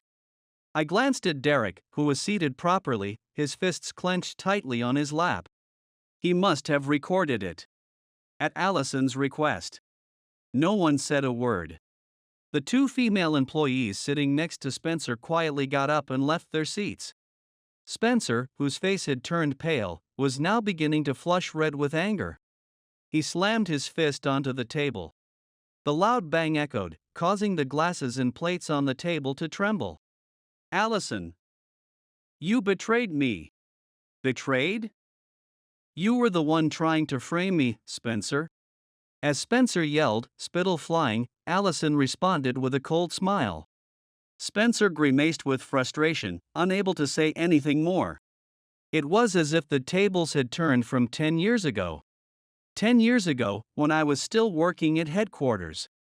I became the mentor for Allison, a new graduate who had just joined our company. Wearing a brand new suit, likely purchased to celebrate her new job, Allison was stiff with nerves as she bowed her head to me and said, "Pleased to meet you." Unlike the composed and sophisticated Allison of today, she still had an innocent charm back then. Don't be so nervous. Even though I'm your mentor, we're the same age. At that, Allison's head shot up like a spring. Her face was filled with surprise. Her eyes were wide open. We're the same age? You look so much older. I mean, you seem so experienced. So, you're saying I look like an old man? No, that's not what I meant. Her flustered reaction was so amusing that I couldn't help but laugh. As I clutched my stomach, Allison's face turned bright red. If I seem experienced, I'll take that as a compliment. 12 years of working have paid off, I guess. Wait, 12 years? Does that mean, you didn't go to high school? She asked hesitantly. I nodded slightly. Grabbing a chair from an unused desk, I motioned for Allison to sit. I waited for her to cautiously take a seat before explaining why I never attended high school. When I was in my third year of middle school, my father, who was the breadwinner of our family, passed away. At the time, my mother was battling a serious illness, one that was difficult to treat. My father had worked tirelessly to cover her medical expenses. As a result, we had no savings, and I had no choice but to give up on high school and start working. It was then that Mr. Shepherd reached out to me. Mr. Shepherd had been my father's best friend. Apparently, my father had shared our family's struggles with him. Mr. Shepherd invited me to work at his company. For me, desperate to help my mother recover, it was a golden opportunity. But I hesitated. Mr. Shepherd's company was a top-tier firm. Moreover, he wanted me to work in sales. The thought of a middle school graduate working in sales at a prestigious company was daunting. I considered turning down the offer. But Mr. Shepherd laughed away my fears, saying, "I wouldn't hire someone who'd be a liability to my company. I've heard all about you from your father. When your mother was diagnosed with her illness, you didn't give up. Instead, you asked everyone at school for help finding a doctor. Even after finding one, you thanked not only the person who introduced you to the doctor but also everyone who helped in your search. Your father said you maintained good relationships with all of them. He was so proud of you, calling you a son he could brag about anywhere. I believe someone like you will excel in sales." I burst into tears on the spot, and Mr. Shepherd gently patted my head. At that moment, I made a vow. I would work for him and repay his kindness. When I finished my story, Allison's eyes were brimming with tears. "What about your mother?" "Oh, she's completely healthy now. Thank you for asking." "Not at all. I wish I could do more than just worry," Allison said, looking down. What a kind person, I thought. Her words warmed my heart. Someone as empathetic as you will make a great salesperson.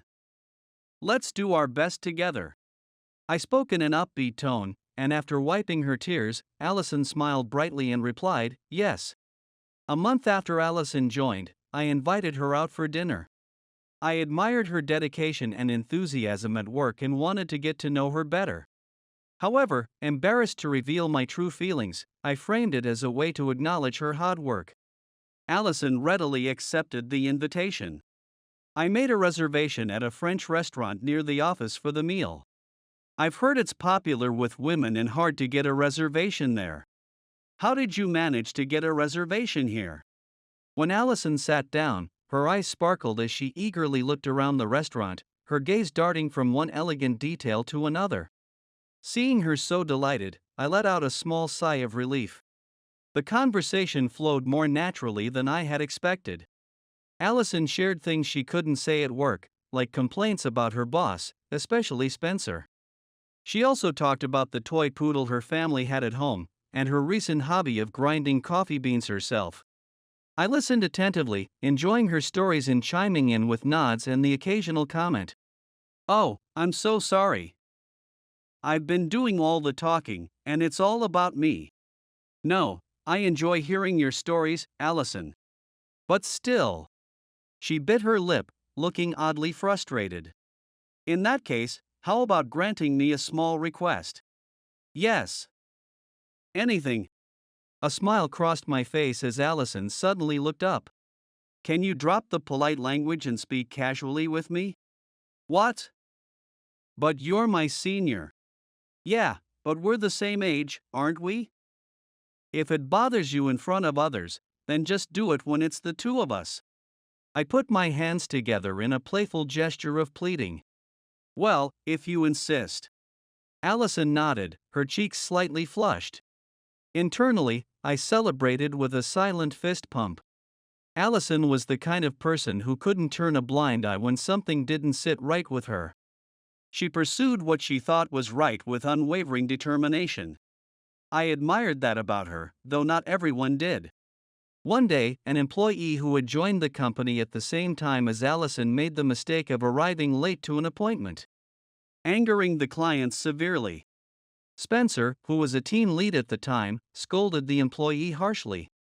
Reprimanding the mistake itself would have been fine, but Spencer's tirade extended to the employee's minor past errors, educational background, and even personality. The employee turned pale under the relentless criticism, looking utterly defeated. "Spencer, that's enough. You're going too far," Allison interjected firmly. Spencer shot her a piercing glare. What's this? A fresh graduate daring to give me orders? There's a big difference between scolding someone and just venting anger. Honestly, it looks like you're doing this just to feel superior. Allison, stop it. I stepped in to stop Allison. Spencer shot me a sharp glare. Spencer, I apologize. I'll make sure Allison understands. When I bowed my head, I heard Spencer let out a derisive snort. No surprise. A middle school graduate mentoring her, it's no wonder she turned out this way. Curtis's education has nothing to do with this. Allison. I scolded her sharply, and she fell silent. But her clenched fists trembled with anger. I led her out into the hallway. Her shoulders, along with her fists, were shaking with frustration. Carefully, as if handling something fragile, I guided her to a conference room away from the sales division. The moment the door closed behind us, Allison's frustration burst forth. Why did you stop me? Spencer was completely in the wrong. You're right. But standing up to him like that would only make you his next target. So what? Am I supposed to just stand by and watch him act like a tyrant? She was seething with anger. No matter how much I tried to calm her down, she refused to listen. Even after that, Allison continued to openly criticize Spencer whenever she saw him overstep. When Allison spoke out, no one else tried to stop her. Her words were not only correct but also echoed what many others were thinking. I, on the other hand, kept bowing my head to Spencer, buying him his favorite snacks in an attempt to soothe his mood. Spencer would grumble, saying things like, "Is she acting up just because she's pretty?" Yet, he seemed to act as though he'd forgiven her. And I foolishly thought everything was fine. I never imagined what would happen next.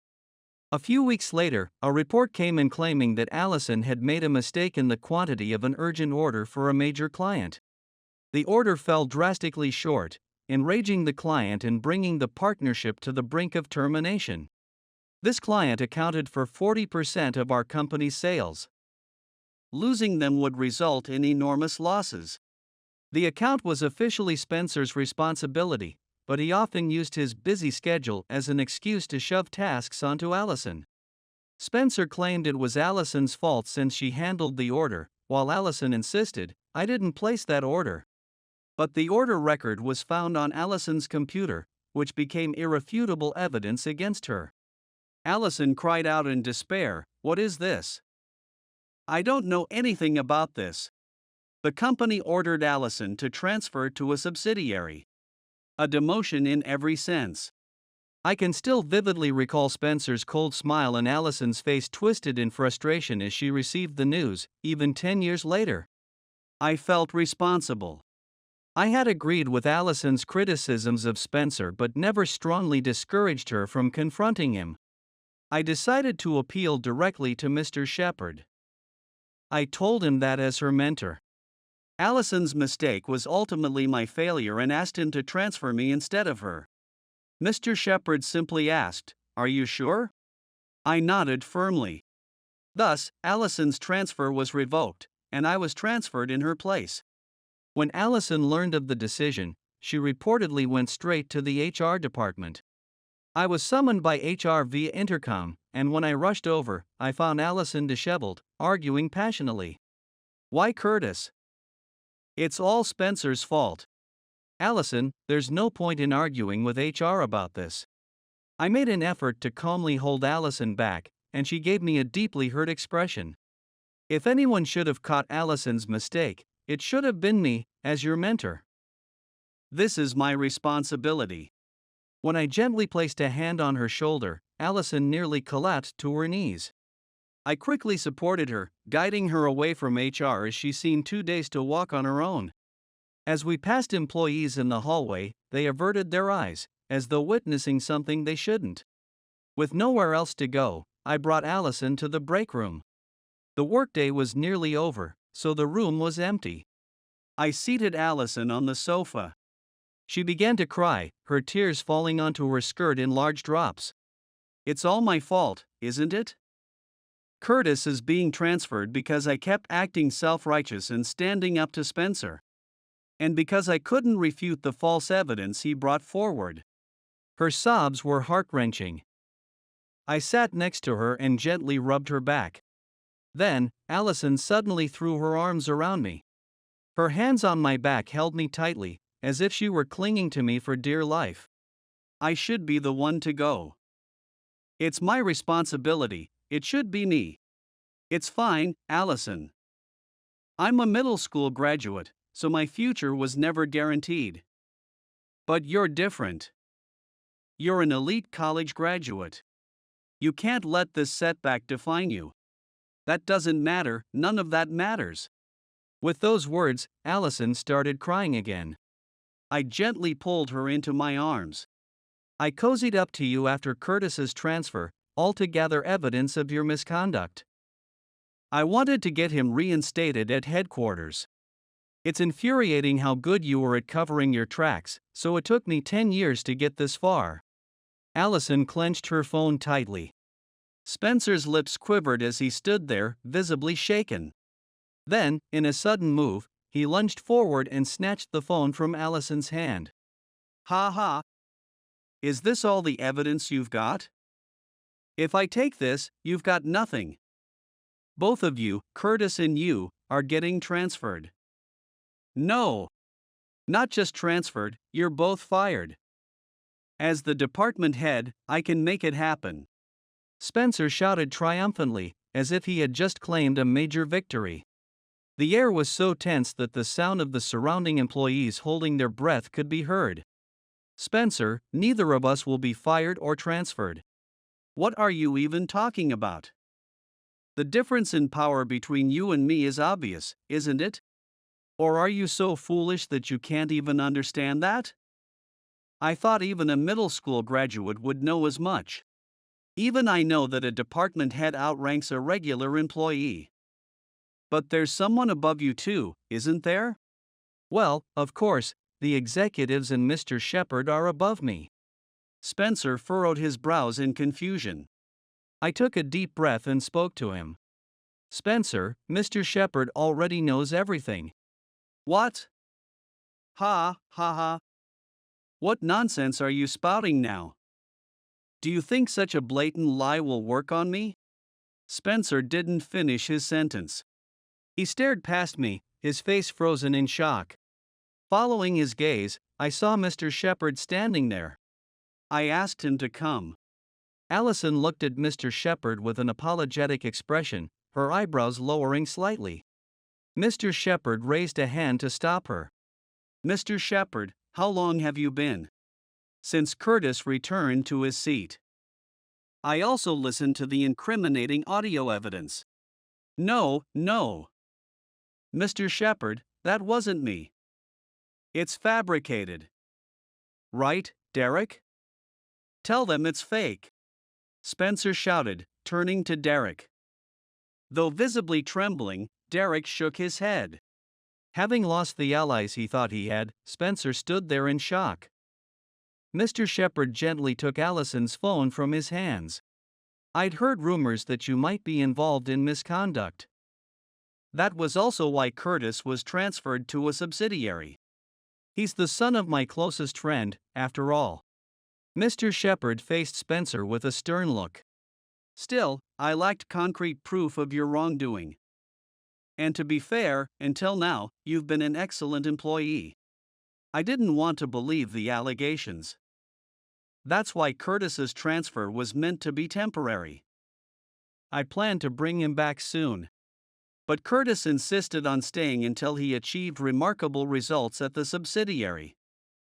He said returning too quickly would feel like losing. He wanted to prove himself before coming back. His determination was real, so I decided to trust him. And he delivered.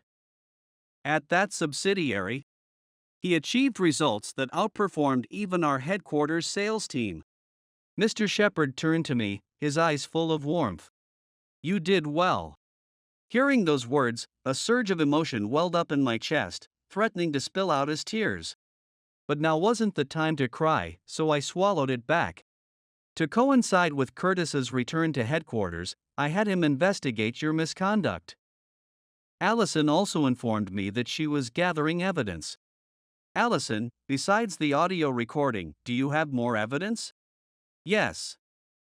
Former employees who were forced to resign because of Spencer are ready to testify at any time. Additionally, we've uncovered 10 years' worth of falsified entertainment and travel expenses. Spencer collapsed to the floor. His face was no longer pale but a stark, ghostly white. Mr. Shepard gently placed the phone back into Allison's hand.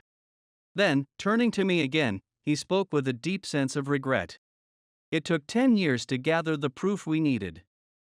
I can't apologize enough for stealing such a precious chunk of your life. Mr. Shepard bowed his head deeply. Standing beside him, Allison clutched her phone to her chest and bowed as well. I tried to tell them to stop, but all that came out was a choked sob. How many times had I dreamed of this day, this moment? I couldn't stop the tears that finally flowed, even though I felt embarrassed to cry in front of others. Shortly after Mr. Shepard escorted Spencer out, the birthday party came to an abrupt end. Without the main figure, it was only natural.